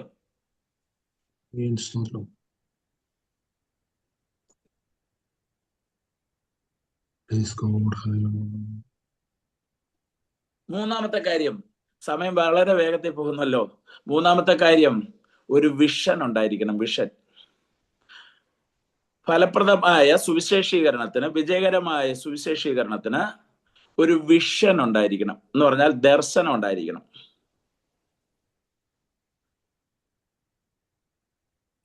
ഞാൻ പലപ്പോഴും പറയുന്ന ഒരു കാര്യമുണ്ട്, ചിലർക്ക് ദർശനമുണ്ട്, ചിലർക്ക് സമർപ്പണമുണ്ട്. മൂന്നും നാലും പോയിന്റ് ഞാൻ ഒരുമിച്ച് പറയാം. മൂന്നാമത്തെ കാര്യം വിഷൻ, നാലാമത്തെ കാര്യം ഡെഡിക്കേഷൻ. 3ഉം 4ഉം കൂടെ ഒരുമിച്ച് അങ്ങ് പറയാം. പോയിന്റ് എഴുതിക്കോ. ഒന്നാമത്തെ പോയിന്റ് ഇമ്പോർട്ടൻസ് ആണ്. ഫലപ്രദമായ സുവിശേഷീകരണത്തിന് പ്രാധാന്യത, ഇമ്പോർട്ടൻസ്. സുവിശേഷീകരണത്തിന് സഭ കൊടുക്കണം, കുടുംബം കൊടുക്കണം. അതിനുവേണ്ടി ആയിരിക്കണം പ്രാധാന്യം. നമ്മൾ സുവിശേഷീകരണത്തിനാണെങ്കിൽ നമ്മുടെ സ്റ്റാറ്റസ് സുവിശേഷീകരണത്തിന്റെ ആയിരിക്കണം. നമ്മളിടുന്ന ഫേസ്ബുക്ക് പോസ്റ്റ്, നമ്മളിടുന്ന വാട്സപ്പ്, നമ്മളിടുന്ന എല്ലാ ദിവസവും പരിചയപ്പെടുന്നവർക്ക് ഇടുന്ന ഒരു ഗ്രൂപ്പ് ഉണ്ടാക്കിയിട്ട്, അല്ലെങ്കിൽ ബ്രോഡ്കാസ്റ്റ് മെസ്സേജ്, ഇനി പോയി ഒന്നും പറയാൻ പറ്റില്ലെങ്കിൽ സുവിശേഷം അങ്ങനെയെങ്കിലും അറിയിക്കണം. ചില സമയത്ത് ദൈവം അതിൽ കൂടെയാണേലും പ്രവർത്തിക്കും. വിഷമിച്ചിരിക്കുന്ന അവരോട് ദൈവം ഇടപെടും. നിങ്ങൾക്കുള്ള ഏത് മാധ്യമത്തിലൂടെയാണേലും പ്രാധാന്യം, മനസ്സിനകത്തെ ഇമ്പോർട്ടൻസ്, എനിക്ക് ഞാൻ അയക്കുന്ന ഈ മെസ്സേജിൽ കൂടെ ഒരാൾ യേശുവിനെ അറിയണം. അവരറിഞ്ഞു കഴിഞ്ഞാലുണ്ടല്ലോ, അവരിൽ കൂടെ ദൈവം അത്ഭുതം ചെയ്യും. ഒരു വ്യക്തി യഥാർത്ഥമായി യേശുവിനെ അറിഞ്ഞു കഴിഞ്ഞാൽ നിന്റെ വിഷയങ്ങൾക്കുള്ള പരിഹാരം അതിനകത്ത് ദൈവം ഒരുക്കുന്നേ. നമ്മൾ ഈ വിശ്വാസികൾക്കും ഗൾഫിലും അമേരിക്കയിലും ഓസ്ട്രേലിയയിലും ഉള്ളവർക്കും മെസ്സേജ് അയക്കുന്നതിലും നല്ലത്, പരിശുദ്ധാത്മാവിൽ ഞാൻ ഇന്ന് രാത്രി പറയട്ടെ, നിങ്ങൾ ഒരു സുവിശേഷത്തിന് പ്രാധാന്യത കൊടുത്തോണ്ട് ഒരു മെസ്സേജ് അയച്ചു നോക്ക്. അവർ യേശുവിനെ അറിഞ്ഞാൽ നീ അമേരിക്കയിലും ഓസ്ട്രേലിയയിലും ഗൾഫിലും ഉള്ളവർക്ക് മെസ്സേജ് അയക്കുന്നതിനേക്കാൾ പ്രയോജനം ദൈവം നിന്റെ ജീവിതത്തിൽ അതിൽ കൂടെ ചെയ്യും. കാരണം ഇമ്പോർട്ടൻസ് ദൈവവേലയ്ക്ക് കൊടുക്കുക. രണ്ടാമത് പോസിറ്റീവ് തോട്ട്സ്. 3ഉം 4ഉം ഒരുമിച്ച് പറയുകയാണ്. മൂന്നാമത്തെ കാര്യം വിഷൻ, നാലാമത്തെ കാര്യം ഡെഡിക്കേഷൻ. എത്ര പേർക്ക് ദർശനമുണ്ട്, എത്ര പേർക്ക് സമർപ്പണമുണ്ട്? അതായത് എത്ര പേർക്ക് വിഷൻ ഉണ്ട്, എത്ര പേർക്ക് ഡെഡിക്കേഷൻ ഉണ്ട്? എന്തൊരു കാര്യത്തിനും നമുക്കൊരു വിഷൻ ഉണ്ടായിരിക്കണം. സുവിശേഷ വേല വിജയകരമായി തീരണമെങ്കിൽ, ഫലപ്രദമായ സുവിശേഷീകരണം നടക്കണമെങ്കിൽ നമുക്ക് ഒരു വ്യക്തമായ വിഷൻ ഉണ്ടായിരിക്കണം.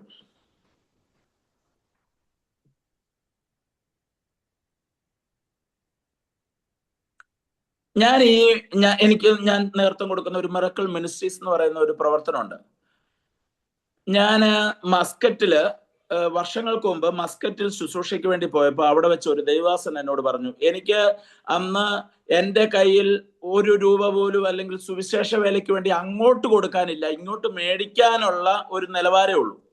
അന്ന് എന്നോട് ആ ഒരു ദൈവാസൻ അന്ന് പറയുവാനിടയായി. വർഷങ്ങൾക്ക് മുമ്പാണ്. എനിക്ക് ഒരു 22-23 വയസ്സുള്ള സമയത്ത്, ഞാൻ ബാച്ചിലറായിരിക്കുമ്പോൾ മസ്കറ്റിൽ ശുശ്രൂഷയ്ക്ക് വേണ്ടി ഒമാനിൽ പോയ സമയത്ത് ഒരു ദൈവാസൻ എന്നോട് പറഞ്ഞതാണ്, നീ വരും നാളുകളിൽ 1 ലക്ഷത്തിലധികം രൂപ ചെലവിടുന്ന മിനിസ്ട്രി നീ ചെയ്യും. ഞാനതൊരു വിഷനായിട്ട് അങ്ങ് എടുത്തു. എന്നെ പരിചയമൊന്നുള്ളതല്ല. ഞാൻ പിന്നെ അദ്ദേഹത്തിന്റെ നമ്പർ മേടിക്കുകയോ അദ്ദേഹത്തോട് കോണ്ടാക്ട് ചെയ്യുകയോ ഒന്നും ചെയ്യില്ല. പക്ഷെ ഞാനത് ഒരു വിഷനായിട്ട് അതങ്ങ് എടുത്തു.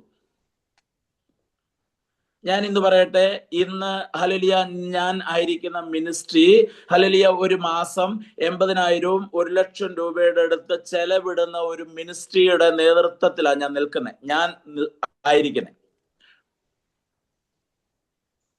അത് ഞാൻ ജോലി ചെയ്ത് തന്നെ അതിന്റെ ഭൂരിപക്ഷം എമൗണ്ട് ഞാൻ ഉണ്ടാക്കുന്നുണ്ട്. ഒരാളോടും ഞാൻ ചോദിച്ചിട്ടോ ഒരാളോടും മേടിച്ചിട്ടോ അല്ല. ഞാൻ ഇത് പറയാൻ കാരണം, നമ്മുടെ ഉള്ളിൽ ഒരു വിഷൻ ആദ്യം കയറണം. യാക്കോബ് പറയുകയാണ്, എന്നെ എന്ത് ചെയ്യണം? നീ സൗഖ്യത്തോടെ കൊണ്ടുപോകുന്ന, എനിക്ക് വേണ്ടുന്ന യാത്രയിൽ വേണ്ടുന്ന ഭക്ഷണം, ഞാൻ എൻ്റെ ഭാഷയിൽ അങ്ങ് ലളിതീകരിച്ച് പറയാം, ഉൽപ്പത്തി പുസ്തകത്തിൽ പറയാണ്, നീ എനിക്ക് വേണ്ടുന്ന ഭക്ഷണം, വസ്ത്രം, ആഹാരം എല്ലാം തന്ന് എനിക്ക് എൻ്റെ അപ്പന്റെ ഭവനത്തിലേക്ക് എന്നെ മടക്കി കൊണ്ടുവന്നാൽ ഞാൻ നിനക്കൊരാലയം പണിയാം.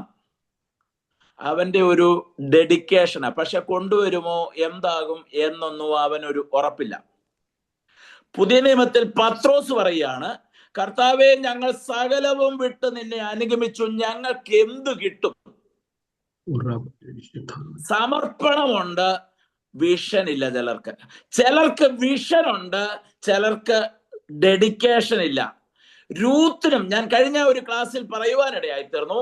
രൂത്തും ഓർപ്പയും കൂടെ അവർ രണ്ടുപേരും കൂടെ പറയാണ്, ഞങ്ങളും നവോമി നിന്റെ കൂടെ പോരുന്നു. അന്നേരം ഹല്ലേലൂയ നവോമി പറയാണ്, ഇനി നിങ്ങൾക്കൊരു മോൻ, എന്റെ ഉദരത്തിൽ ഒരു മോൻ ഉണ്ടായിട്ട് നിങ്ങൾക്കൊരു ഹല്ലേലൂയ ഭർത്താവിനെ തരാൻ എനിക്കിനി സാധിക്കത്തില്ല എന്ന് പറഞ്ഞ് അവള് പറഞ്ഞു, നിങ്ങൾ നിങ്ങളുടെ നാട്ടിലോട്ട് തിരിച്ചു പോയിക്കൊള്ളാൻ പറഞ്ഞപ്പോ വിഷനുള്ള ഒരാള് അതിന്റെ കൂട്ടത്തിൽ ഡെഡിക്കേഷനും കൂടെ ഉണ്ടായി. എന്താ വിഷൻ? എനിക്കറിയാം നിന്റെ ദൈവം എൻ്റെ ദൈവമാണ്, നിന്റെ ജനം എൻ്റെ ജനമാണ്, നിന്റെ ദൈവം എൻ്റെ ദൈവമാണ്, നീ മരിക്കുന്നിടത്ത് ഞാൻ മരിക്കും. ഇതൊരു ഡെഡിക്കേഷൻ ആണ്. എന്നാൽ അവൾക്കൊരു വിഷൻ ഉണ്ട്. എന്താ വിഷൻ? ഹല്ലേലൂയ ബേത്ലഹേമിൽ എത്തിയാൽ അവിടെ ക്ഷാമം മാറുന്ന ഒരു ദിവസമുണ്ട്. അവിടെ ഹല്ലേലൂയ എന്നെ ദൈവം എവിടെ എത്തിക്കും? നല്ല ബോവസിന്റെ വയലിൽ എത്തിക്കും. ഹല്ലേലൂയ അവിടുന്ന് എന്നെ ദൈവം അവന്റെ ഭാര്യയാക്കി എന്നെ മാറ്റും. ഇത് കണ്ടിട്ടല്ല, കണ്ണ് കണ്ടിട്ടില്ല, ചെവി കേട്ടിട്ടില്ല, ഒരു മനുഷ്യന്റെ ഹൃദയത്തിലും തോന്നിയിട്ടില്ല. പക്ഷെ നിനക്ക് വേണ്ടി അത്ഭുതം പ്രവർത്തിക്കുന്ന ഒരു ദൈവമുണ്ടെന്ന് ഇന്നു രാത്രി പരിശുദ്ധാത്മാവിൽ ഞാൻ ദൂത് പറയുന്നു.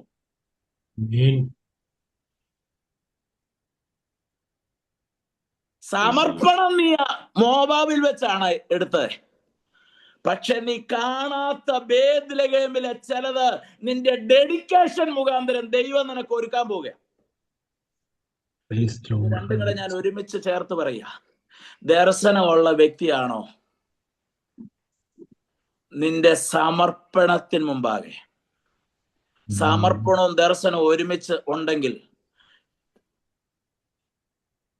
അഗ്നികുണ്ഡത്തിനകത്ത്, തീക്കകത്ത്, നിന്റെ ഡെഡിക്കേഷൻ അകത്ത് നീ കാണും ദർശനം. നീ കാണും നാലാമനായി ഒരുവൻ നിന്റെ മുമ്പിൽ നടന്നു വരുന്നത്.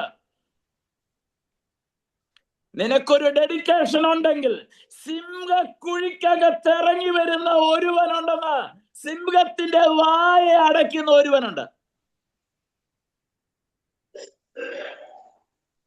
ഒരു യഥാർത്ഥമായ സമർപ്പണം ഉണ്ടെങ്കിൽ, ദാനിയേലിന്റെ ഒരു സമർപ്പണം അത് സത്യത്തിൽ,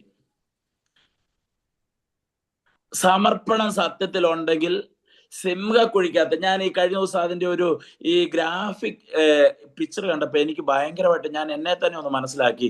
സിംഹത്തിന്റെ ഗുഹയ്ക്കകത്തോട്ട് ഇങ്ങനെ കൊണ്ടിടാവുന്ന സമയത്ത് ഹല്ലേലൂയ സിംഹം ഇങ്ങനെ കടിച്ചു കീറാൻ റെഡിയായിട്ട് വന്ന് നിൽക്കുക. കടിച്ചു കീറാൻ വേണ്ടി വന്ന് നിൽക്കുമ്പോൾ ഹല്ലേലൂയ ഈ ദാനിയേൽ ഇങ്ങോട്ട് വരുമ്പോഴത്തേന് ഒരു ദൈവദാസൻ പറഞ്ഞത്, ഞാൻ കടമെടുത്ത് പറയുക, ഈ സിംഹങ്ങളെല്ലാം കൂടെ ഇങ്ങനെ നിരന്ന് നിന്നു. സിംഹത്തിന്റെ ഗുഹയിലോട്ട് എറിഞ്ഞെന്ന അല്ലാതെ വല്ല ഒരു തൊട്ടി കെട്ടിയിട്ട് മെല്ലെ എന്ത് ചെയ്യല്ലായിരുന്നു,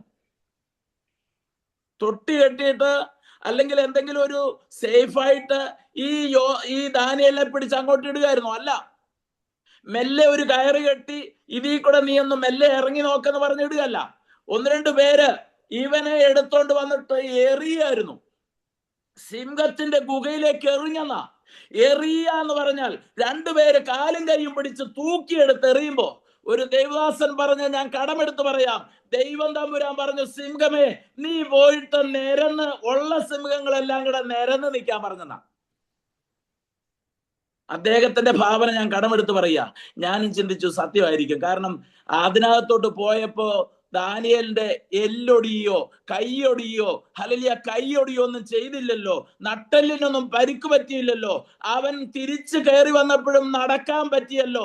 ഇന്ന് രാത്രി ദൈവസന്നിധിയിൽ ഓർപ്പിക്കട്ടെ, നിനക്കൊരു സമർപ്പണം ഉണ്ടെങ്കിൽ ഹല്ലേലൂയ കടിച്ചു കീറാൻ വായുമായി വരുന്ന സിംഹത്തെ മെത്ത പോലെ നിർത്തിയിട്ട് ഹല്ലേലൂയ സിംഹത്തിന്റെ പുറത്തോട്ട്, ആ സിംഹത്തിന്റെ ഈ രോമമൊക്കെ ഇങ്ങനെ രാജാവിന്റെ രോമം പോലെ നിൽക്കുന്ന രോമമൊക്കെ കണ്ടിട്ടോ, സിംഹത്തിന്റെ പിക്ചർ ഒന്ന് അടിച്ചു കൊടുത്ത് എന്ത് രസമാണെന്നറിയാമോ, എന്തോ ഗൗരവമാണെന്നറിയാമോ? ഇവിടെ ഇട്ട് വന്ന് തല അവിടോട്ടാക്കി വന്നൊന്ന് വീഴുന്ന രംഗം ഒന്ന് ഭാവന ചെയ്ത് നോക്കി. സിംഹത്തിന്റെ പുറത്തോട്ട്, എന്നിട്ട് സിംഹത്തിന്റെ പുറത്ത് അവനെ കിടത്തുക. മെല്ലെ സിംഹത്തോടൊക്കെ വർത്താനം പറഞ്ഞ് സിംഹം വായ അടച്ചു നിൽക്കുക. കാരണം സിംഹത്തോട് ദൈവം പറഞ്ഞെന്ന് പറയുന്നേ, ദേവദാസന്മാർ പറയുന്ന, ഞാൻ കടമെടുത്ത് പറയുക, ഇന്നത്തേക്ക് നിങ്ങളൊന്ന് ഉപവസിക്ക്, നാളെ ഇവനെ പിടിച്ചിട്ടവരെ ഞാൻ തരാൻ പോകുക. നമുക്ക് അവരെ പിടിച്ചിട്ടവരെ ഒന്നും കൊടുക്കുകയൊന്നും വേണ്ട, അതൊന്നുമല്ല നമ്മുടെ വിഷയം.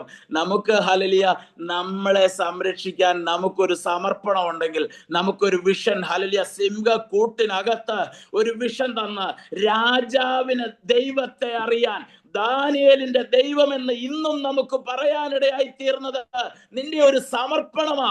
ഇന്നു രാത്രി ഒരു സുവിശേഷീകരണം ഫലപ്രദമായി ചെയ്യണമെങ്കിൽ ഒരു വിഷനും അതിന്റെ കൂട്ടത്തിൽ ഒരു ഡെഡിക്കേഷനും ഉണ്ടാകണം.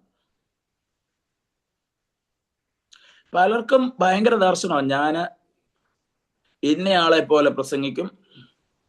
ബെന്നിഗനെ കണ്ടപ്പോ പിന്നെ ബെന്നിഗനെ പോലെ. റെയ്നാഡ് ബോങ്കെ എറണാകുളത്ത് വന്നു കഴിഞ്ഞപ്പോ പിന്നെ എനിക്കറിയുന്ന ചിലരൊക്കെ പിന്നെ റെയ്നാഡ് ബോങ്കെ പ്രസംഗിക്കുന്ന പോലെ പ്രസംഗിച്ചോണ്ടിരുന്നത്. എന്റെ കൂടെ കുമ്മനാട് പഠിച്ചുകൊണ്ടിരുന്ന ഒരു സഹോദരൻ അന്ന് KC ജോണിന്റെ പ്രസംഗം കേൾക്കുമ്പോൾ, ഞാൻ പറയാ, ഇത് ഉണ്ടാക്കി പറയുന്ന കഥയൊന്നുമല്ല, KC ജോണിന്റെ പ്രസംഗവും KC ജോൺ അഗ്നിനാവുള്ള സുവിശേഷകൻ എന്നൊക്കെ പറഞ്ഞ് അദ്ദേഹത്തെ അനുകരിക്കാൻ വേണ്ടി KC ജോൺ അന്ന് വാച്ച് വലത് കൈയിലാണ് കെട്ടുന്നത്. അതുകൊണ്ട് KC ജോണെ പോലെ വാച്ച് വലത് കൈ കെട്ടി, സ്തോത്രം, ഒന്നും നടക്കത്തില്ല. വാച്ച് വലത് കൈ കെട്ടിയത് കൊണ്ടോ ശബ്ദം അതുപോലെ അനുകരിക്കാൻ തുടങ്ങിയത് കൊണ്ടോ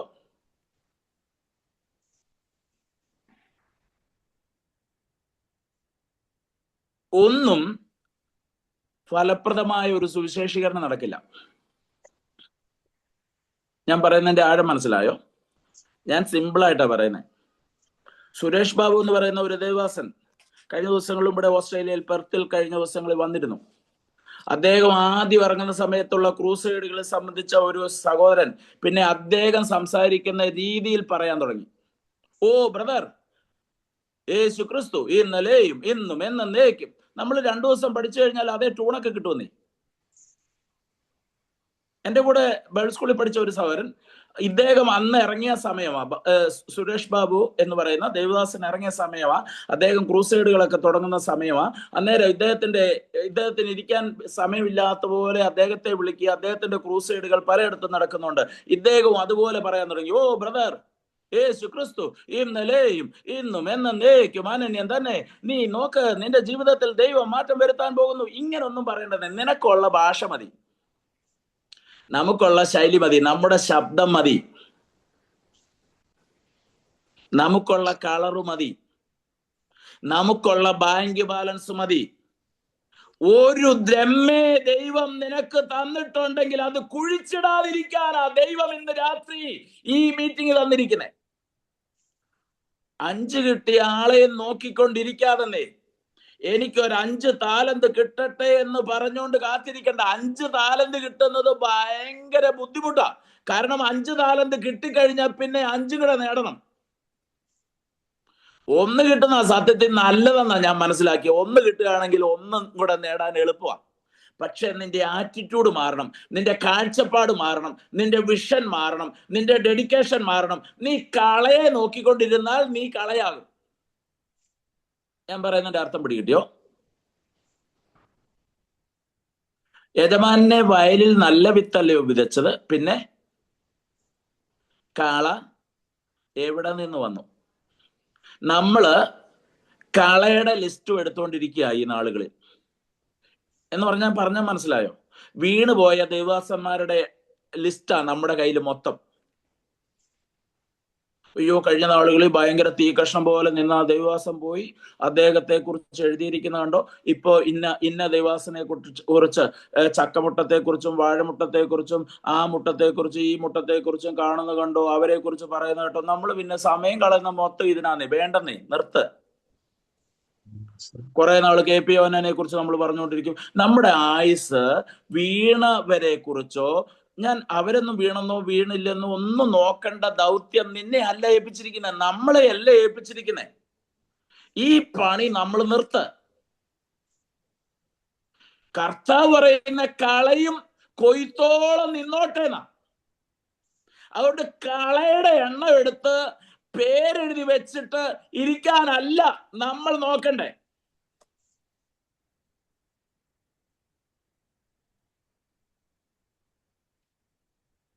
ഫലപ്രദമായ സുവിശേഷീകരണം, വിജയകരമായ സുവിശേഷീകരണം നടക്കണമെങ്കിൽ നമ്മൾ കളയുടെ ലിസ്റ്റ് എടുത്തോണ്ട് നടക്കാതെ നമുക്കൊരു സമർപ്പണം, നമുക്കൊരു വിഷൻ ഉണ്ടായിരിക്കണം.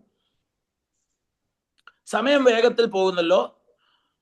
5ാമത്തെ പോയിന്റ്,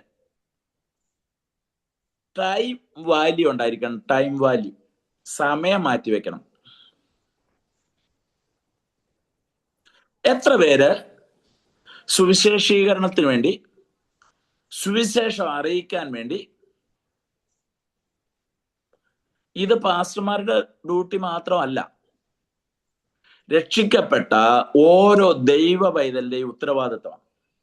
ആ ഒരു മനസ്സ് ഇന്ന് നമ്മുടെ ഉള്ളിൽ ഉണ്ടാകണം. ഇത് ഏതെങ്കിലും മിനിസ്ട്രിക്ക് നേതൃത്വം കൊടുക്കുന്നവരുടെയോ ബൈബിൾ സ്കൂളിൽ പഠിച്ചവരുടെയോ മാത്രം ദൗത്യമല്ല. ഇതിനകത്തിരിക്കുന്ന ഓരോരുത്തരും നിങ്ങൾ മനസ്സിലാക്കണം, ദൈവവേലയ്ക്ക് വേണ്ടി നമ്മൾ സമയം മാറ്റി വെക്കണം.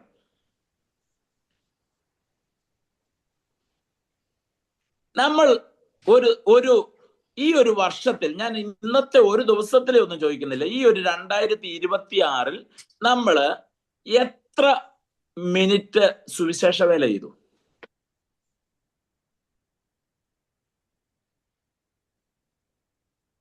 ഫുൾ ടൈം മിനിസ്ട്രി എന്ന് പറയുന്ന പലരും പേര് മാത്രമേ ഉള്ളൂ. അവര് പോലും ഒരു ദിവസത്തിൽ, ഒരു ഡ്യൂട്ടിക്ക് പോയാൽ ഒരു ദിവസം എത്ര മണിക്കൂർ ഡ്യൂട്ടി ചെയ്യണം? ഞാൻ ഒന്ന് ചോദിക്കട്ടെ. ഒരു ഡ്യൂട്ടിക്ക് പോവുകയാണ്, ഒരു ഇന്ത്യയിൽ, കേരളത്തിൽ, അല്ലെങ്കിൽ നമ്മുടെ നാട്ടിൽ, അല്ലെങ്കിൽ ഏത് രാജ്യത്താണേലും മിനിമം എത്ര മണിക്കൂർ ഡ്യൂട്ടിക്ക് പോകണം? 8 മണിക്കൂർ. ഫുൾ ടൈം മിനിസ്ട്രി ചെയ്യുന്നവരാണെങ്കിൽ, അങ്ങനെയാണെങ്കിൽ ഒരു ദിവസം എത്ര മണിക്കൂർ സുവിശേഷ വേല ചെയ്യണം? 8 മണിക്കൂർ. ഫുൾ ടൈം മിനിസ്ട്രി ആണെങ്കിൽ 8 മണിക്കൂർ ചെയ്യണം. ഫുൾ ടൈം മിനിസ്ട്രി ചെയ്യുന്ന എത്ര പേര്, നിങ്ങളുടെ അറിവിൽ എത്ര പേര് 8 മണിക്കൂർ സുവിശേഷ വേല ചെയ്യുന്നുണ്ട്? എന്തൊക്കെയാണെങ്കിലും, ഏത് രീതിയിലാണെങ്കിലും സുവിശേഷ വേല ചെയ്യുന്നുണ്ട്. ഇനി ഇതിനകത്തിരിക്കുന്ന 22 ഡിവൈസ് ഉണ്ട്. 10-30 പേരെങ്കിലും കുറഞ്ഞത് കേൾക്കുന്നുണ്ട്. ഈ ഒരു 2026 നിങ്ങൾ എത്ര ടൈം സുവിശേഷ വേലയ്ക്ക് വേണ്ടി മാറ്റിവെച്ചു? ഞാൻ പറഞ്ഞ ആരാധനയ്ക്ക് പോയതോ ഓൺലൈൻ മീറ്റിംഗ് കൂടിയതോ അല്ല.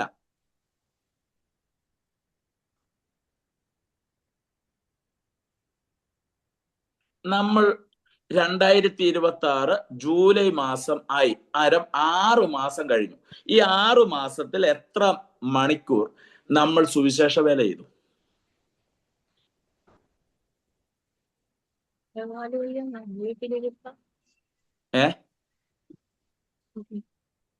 എത്ര മണിക്കൂർ സുവിശേഷ വേല ചെയ്തു? ഈ 2026 6 മാസത്തിൽ നമ്മൾ എത്ര മണിക്കൂർ സുവിശേഷ വേല ചെയ്തു?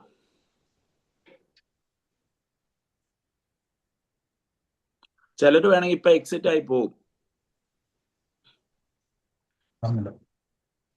എന്റെ ഡ്യൂട്ടി അല്ല പാസ്റ്റർ, ഇത് പാസ്റ്റർമാരുടെ പണിയാ, അല്ലെങ്കിൽ ബൈബിൾ സ്കൂളിൽ പഠിച്ചവരുടെ പണിയാ.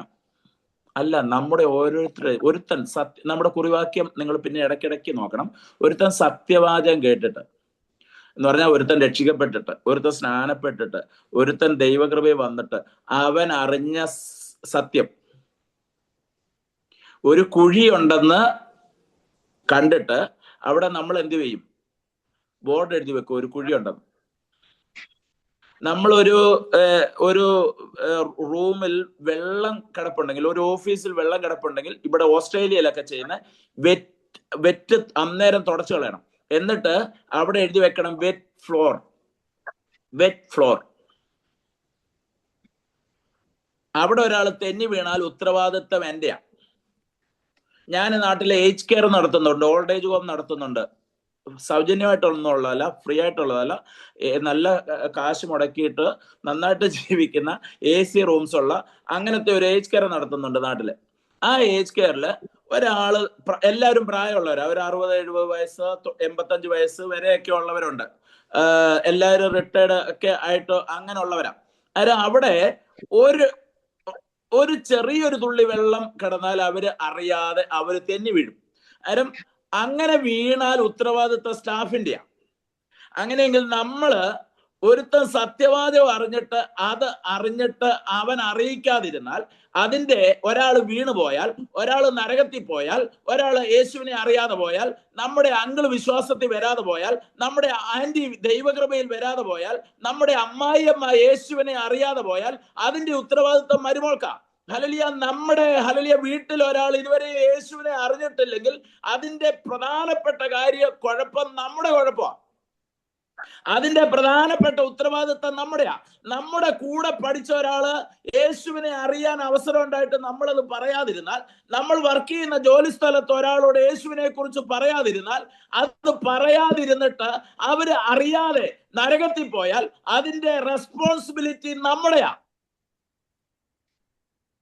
ടൈം വാല്യൂ, എത്ര സമയം നമ്മൾ അതിനു വേണ്ടി മാറ്റിവെക്കുന്നുണ്ട്? ഫലപ്രദമായ സുവിശേഷീകരണത്തിന് നമ്മൾ ചെയ്യേണ്ട കാര്യം നമ്മുടെ സമയം മാറ്റിവെക്കുക എന്നുള്ളതാണ്.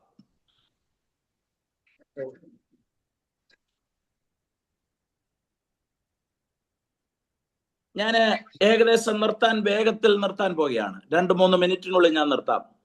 അടുത്തത് 6ാമത്തെ പോയിന്റ് പറയാം. പ്രതിസന്ധികളെ തരണം ചെയ്യുക എന്ന് പറയുന്നതാണ് ഫലപ്രദമായ സുവിശേഷീകരണത്തിന് അടുത്ത ഒരു പ്രധാനപ്പെട്ട കാര്യം. പ്രതിസന്ധികളെ തരണം ചെയ്യണം.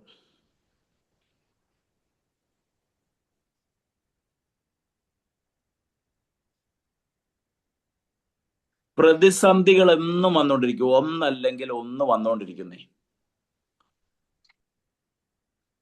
സുവിശേഷ വേലയിൽ പ്രതിസന്ധികളുണ്ട്. ഒന്നുകിൽ രോഗമായിരിക്കാം, അല്ലെങ്കിൽ കടഭാരമായിരിക്കാം, അല്ലെങ്കിൽ ഹല്ലേലൂയ നമ്മൾ സ്നേഹിക്കുന്ന പലരും തന്നെ നമ്മളെ സുവിശേഷ വേലയിൽ തളർത്തിക്കളയാം, നമ്മൾ ക്ഷീണിച്ചു പോകാം. പക്ഷെ പ്രതിസന്ധികളെ തരണം ചെയ്യാനുള്ള മനോഭാവം നമുക്കുണ്ടാകണം.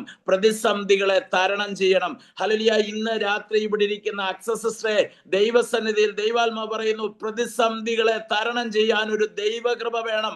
സബീബ് സിസ്റ്ററെ, ഹല്ലേലൂയ, പ്രതിസന്ധികൾ കടന്നു വരാം. ഇന്ന് ഈ ദൈവസന്നിധിയിലായിരിക്കുന്ന ഓരോരുത്തരോടും പരിശുദ്ധാത്മാവിൽ പറയട്ടെ, പ്രതിസന്ധികൾ ഒന്നിനു പുറകെ ജീവിതത്തിൽ കടന്നു വന്നാലും അതിന്റെ മധ്യത്തിൽ പ്രതിസന്ധിയെ ജയിക്കുവാൻ നമുക്ക് വേണ്ടി എഴുന്നേറ്റ് പ്രവർത്തിക്കുന്ന ഒരു കർത്താവുണ്ട്.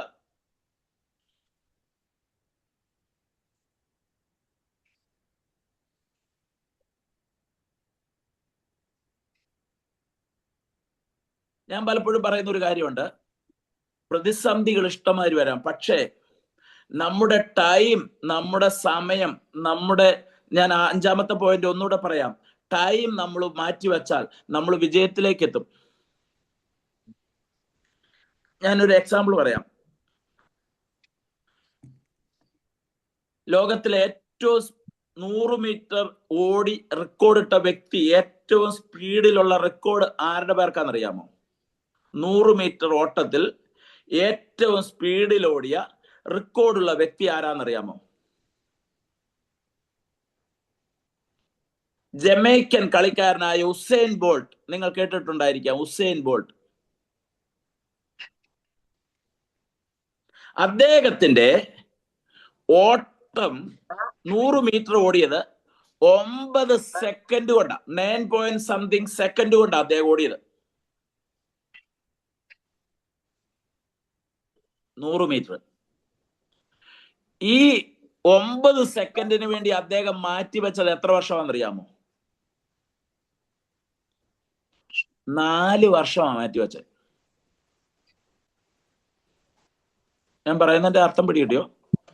ലോകത്തിലെ ഏറ്റവും വേഗതയിൽ ഓടിയ 9 സെക്കൻഡിന്റെ റെക്കോർഡിന് വേണ്ടി അദ്ദേഹം മാറ്റിവെച്ചത് 4 വർഷമാണ്. എന്ന് പറഞ്ഞാൽ ഒരു ഒളിമ്പിക്സ് കഴിഞ്ഞിട്ട് അടുത്ത ഒളിമ്പിക്സ് വരെ 4 വർഷത്തിന്റെ ഗ്യാപ്പ് ഉണ്ട്. അദ്ദേഹം വീട്ടിൽ കിടന്ന് ഉറങ്ങുകയല്ല ചെയ്തത്. അദ്ദേഹം അതിനുവേണ്ടി ഹല്ലേലൂയ നിരന്തരമായ പരിശ്രമം, ഹല്ലേലൂയ, മനസ്സിലാകുന്നുണ്ടോ? നിരന്തരമായ പരിശ്രമം, സ്ഥിരോത്സാഹം ഒരു മനുഷ്യനെ ലക്ഷ്യത്തിലെത്തിക്കും. ഹല്ലേലൂയ. നീ പരാജയപ്പെട്ടെന്ന് വിചാരിച്ച് പലരും പറയും. 4 വർഷം ഒരു വ്യക്തി 9 സെക്കൻഡിന് വേണ്ടി മാറ്റിവെച്ചെങ്കിൽ, ഞാൻ പറഞ്ഞതിന്റെ അർത്ഥം മനസ്സിലായോ? 9 സെക്കൻഡ് ഓടാൻ വേണ്ടി 4 വർഷം അദ്ദേഹം അതിനുവേണ്ടി പരിശ്രമിച്ചുകൊണ്ടിരുന്നു.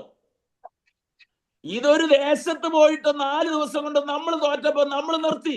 നമ്മുടെ സഭ വിജയിക്കുന്നില്ല, നമ്മുടെ മിനിസ്ട്രി വിജയിക്കുന്നില്ല, നമ്മൾ പരാജയമാണ്, നമ്മുടെ കുടുംബത്തിൽ മാറ്റമില്ല, നമ്മുടെ മക്കൾക്ക് ഉയർച്ചയില്ല, നമ്മൾ പരിപാടി പൂട്ടിക്കെട്ടി പോരാ.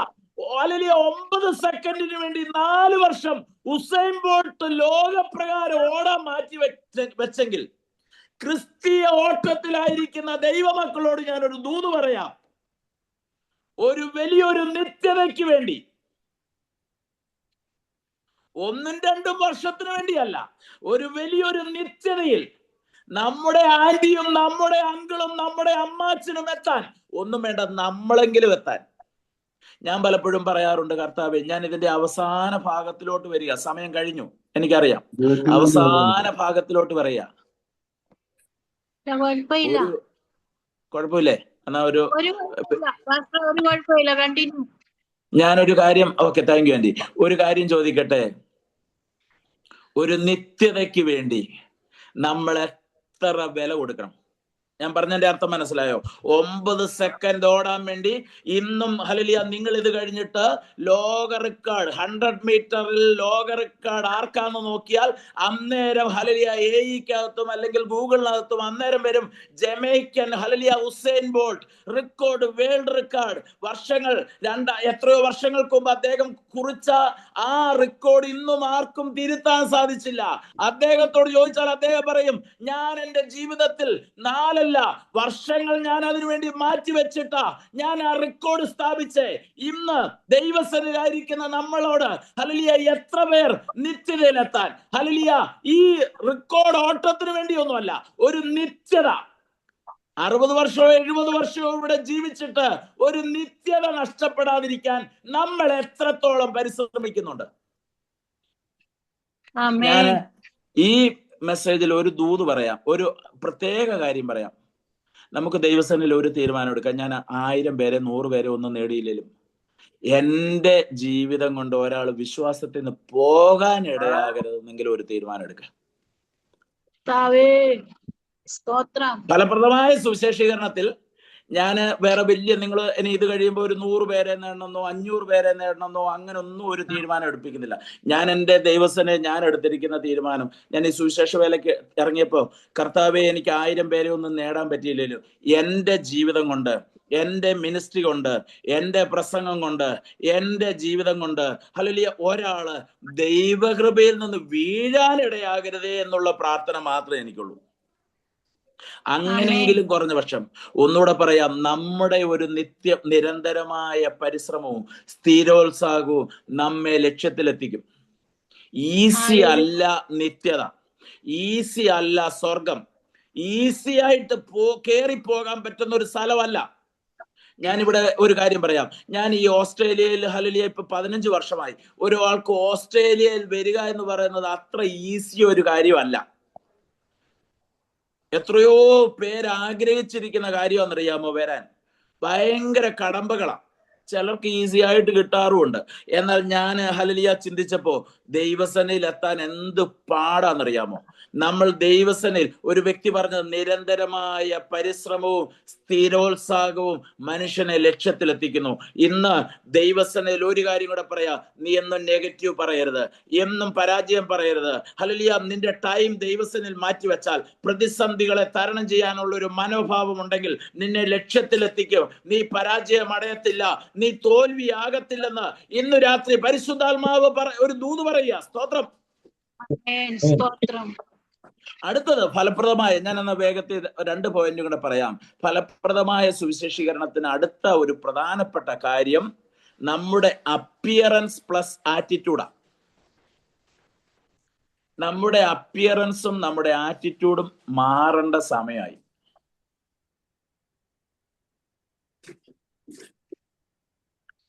നമ്മുടെ വേഷവിധാനവും നമ്മുടെ കാഴ്ചപ്പാടും,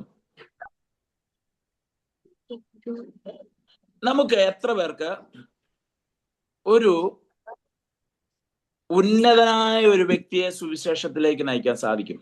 അത്രത്തോളം നമുക്ക് അവരോട്, നമ്മളുടെ അടുക്കൽ ഒരാൾക്ക് ചിലപ്പോൾ 2 മിനിറ്റ് 5 മിനിറ്റ് കിട്ടുള്ളൂ.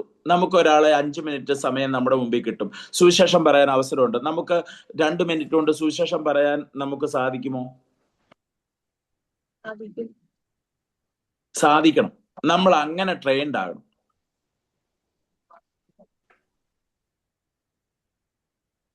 നമുക്കിപ്പോ ഈ കേരളത്തിലെ സിനിമാ നടനായിരിക്കുന്ന മോഹൻലാലിനെ നമ്മുടെ അടുത്ത് കിട്ടുക.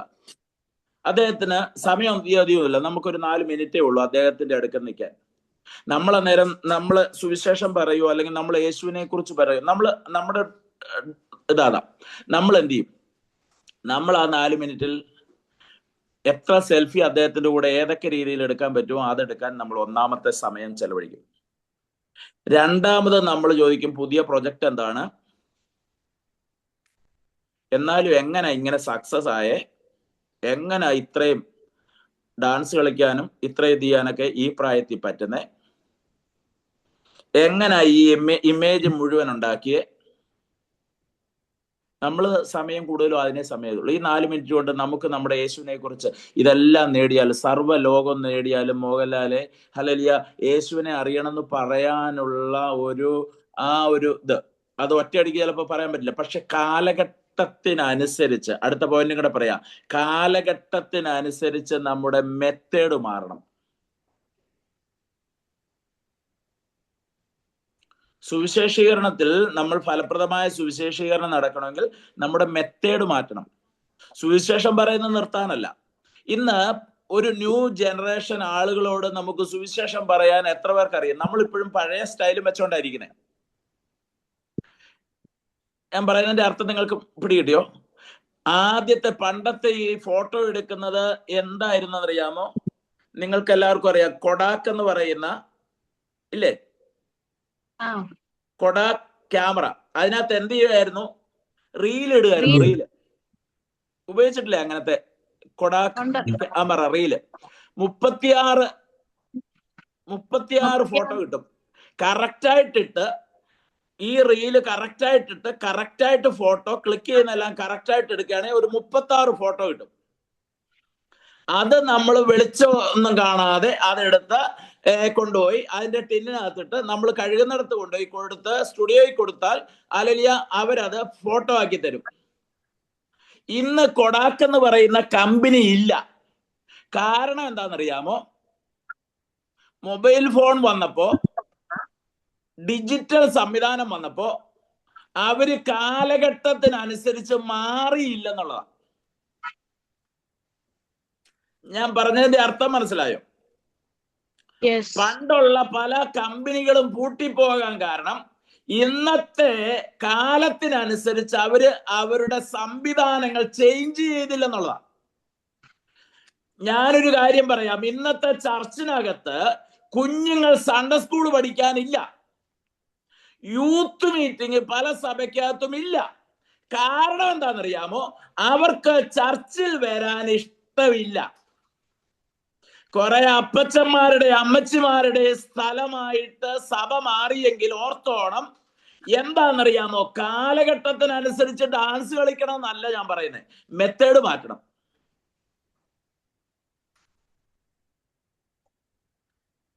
ഇപ്പോ 30 സെക്കൻഡും 1 മിനിറ്റും ഉള്ള റീൽസിന്റെ ലോകമാണ്. അന്നേരം 1.5 മണിക്കൂർ ക്ലാസ് കേൾക്കാൻ ഇതിനകത്ത് ഇരിക്കുന്ന ഇത്രയും പേരെ കിട്ടുള്ളൂ, ചെറുപ്പക്കാരെ കിട്ടില്ല. ലില്ലിക്കുട്ടി ആന്റിയെ കിട്ടും, അക്സ ആന്റിയെ കിട്ടും. ഞാൻ പറയുന്നതിന്റെ അർത്ഥം പിടികിട്ടിയോ? പിള്ളേരെ കിട്ടത്തില്ല ഇതിനകത്ത്. പിള്ളേരുടെ ഒരു മീറ്റിംഗ് ആണെങ്കിൽ 10 മിനിറ്റ് കൊണ്ട് പറയും നമ്മൾ മൊത്തം കാര്യവും. അവര് 10 മിനിറ്റ് കഴിയുമ്പോഴത്തേന് അവര് വേറെ പരിപാടിക്ക് അടച്ചു വെച്ചിട്ട് പോകും, അവർ എക്സിറ്റ് ആകും. അത്രേ പറഞ്ഞുള്ളൂ. ആ 10 മിനിറ്റിനുള്ളിൽ പറയാൻ റോഷൻ തോമസ് പഠിക്കണം. അന്നേരം ഞാൻ ഇതെല്ലാം പറഞ്ഞു വരണമെങ്കിൽ എനിക്ക് 2 മണിക്കൂർ വേണമെന്ന് പറഞ്ഞാൽ മെത്തേഡ് മാറാതെ കാലഘട്ടത്തിനനുസരിച്ച് എന്ന് പറഞ്ഞാൽ അറിയാം, ഒരു റീല് കഴിയുമ്പോ അടുത്ത റീല് നമുക്ക് മാറ്റാൻ 30 സെക്കൻഡിനുള്ളിൽ, അന്നേരം അടുത്തത് ഇതിനെക്കാട്ടിലും നല്ലതാണെങ്കിലേ നമ്മൾ കാണൂ. കാലഘട്ടത്തിനനുസരിച്ച് മെത്തേഡ് മാറ്റിയില്ലെങ്കിൽ സുവിശേഷീകരണം വിജയിക്കത്തില്ല. കുറച്ചു നാൾ കഴിയുമ്പോൾ സഭ ഹല്ലേലൂയ കെട്ടിടം മാത്രമായിട്ട് ശേഷിക്കും. കുറച്ചു വാർദ്ധക്യമുള്ളവരുടെ സ്ഥലമായിട്ട് ഹോളുകൾ മാറിക്കൊണ്ടിരിക്കുന്നു. ഈ നാളുകളിൽ മെത്തേഡ് മാറ്റാൻ പാസ്റ്റർമാർ പഠിക്കണം. രക്ഷയെക്കുറിച്ച് പറയേണ്ടതല്ല, സ്നാനം പറയേണ്ടതല്ല, ഹല്ലേലൂയ കാലം മാറുന്നതിനനുസരിച്ച് കോലം മാറണം എന്നല്ല ഞാൻ പറയുന്നത്. നിങ്ങൾക്ക് ഞാൻ പറയുന്നതിന്റെ അർത്ഥം പിടികെട്ടി കാണും. സ്റ്റൈല് മാറ്റണം.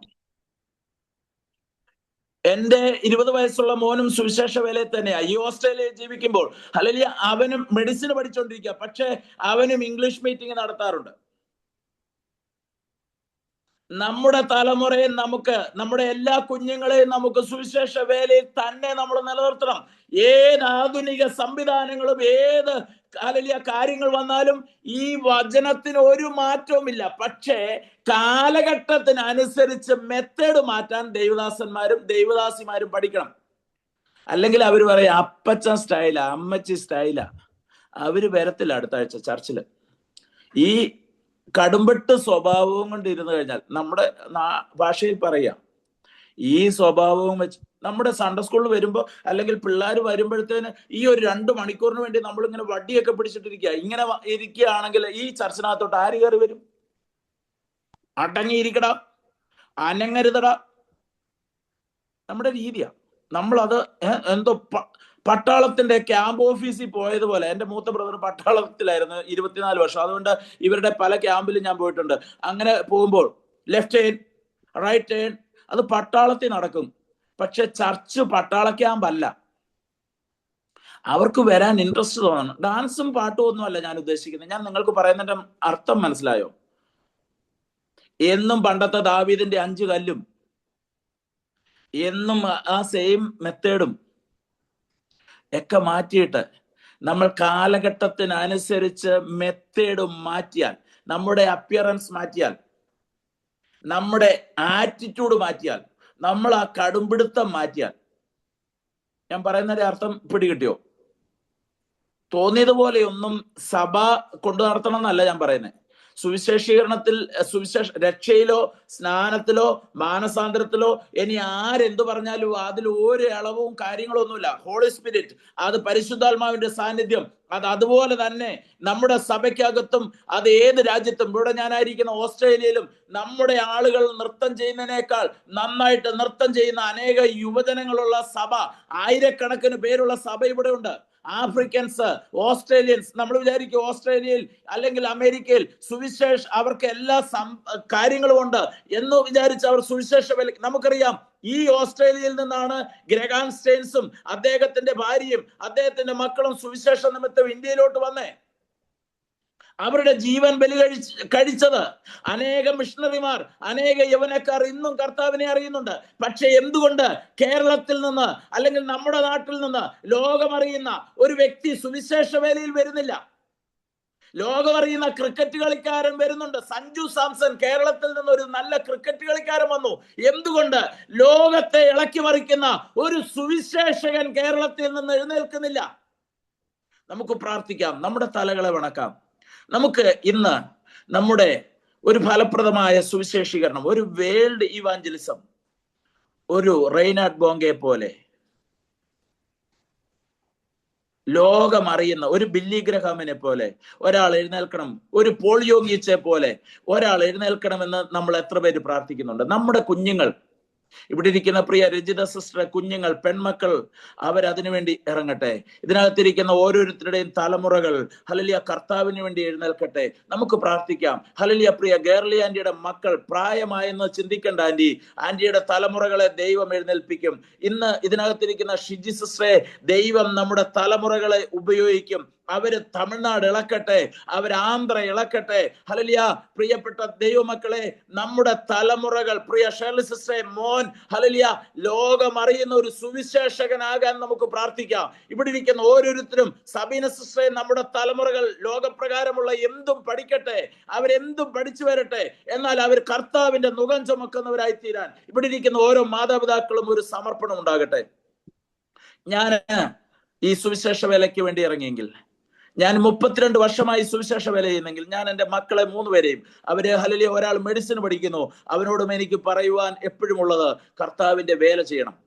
അത് ഈ ലോകത്തിൽ ദൈവം നമുക്ക് ഏൽപ്പിക്കുന്ന ഏറ്റവും വലിയൊരു പദവിയാണ് സുവിശേഷീകരണം. കർത്താവിന്റെ വേല വിവിധ രീതിയിൽ ചെയ്യുവാൻ സാധിക്കും, നമുക്ക് വിജയിക്കുവാൻ. ഞാൻ ഒന്നുകൂടെ പറഞ്ഞു നിർത്തുക, സമയം മുമ്പോട്ട് പോയെന്ന് എനിക്കറിയാം.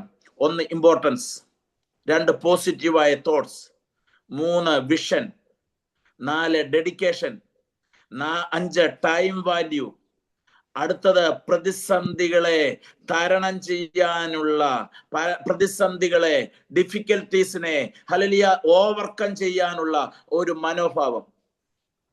അടുത്തത് നമ്മുടെ അപ്പിയറൻസ്, ആറ്റിറ്റ്യൂഡ്, നമ്മുടെ ലക്ഷ്യത്തിലെത്തുവാനുള്ള കാലഘട്ടത്തിനനുസരിച്ച് നമ്മളെ തന്നെ മാറ്റാം.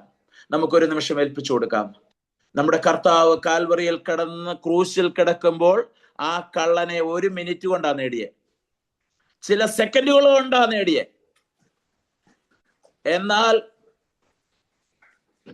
ശമരിയക്കാരത്തി സ്ത്രീയോട് കുറച്ചു നേരം സംഭാഷിക്കുവാനിടയായി. കുറച്ചു മണിക്കൂറുകൾ അവളുടെ കർത്താവ് സമയം ചെലവിട്ടു.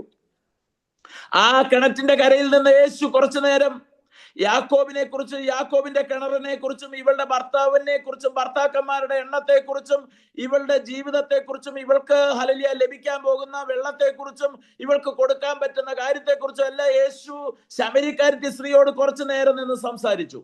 യേശുവിന്റെ ശിഷ്യന്മാര് സാധനം മേടിക്കാൻ പോയിട്ട് തിരിച്ചു വരുന്ന സമയം വരെ കർത്താവ് അവിടെ നിന്ന് വർത്താനം പറഞ്ഞു.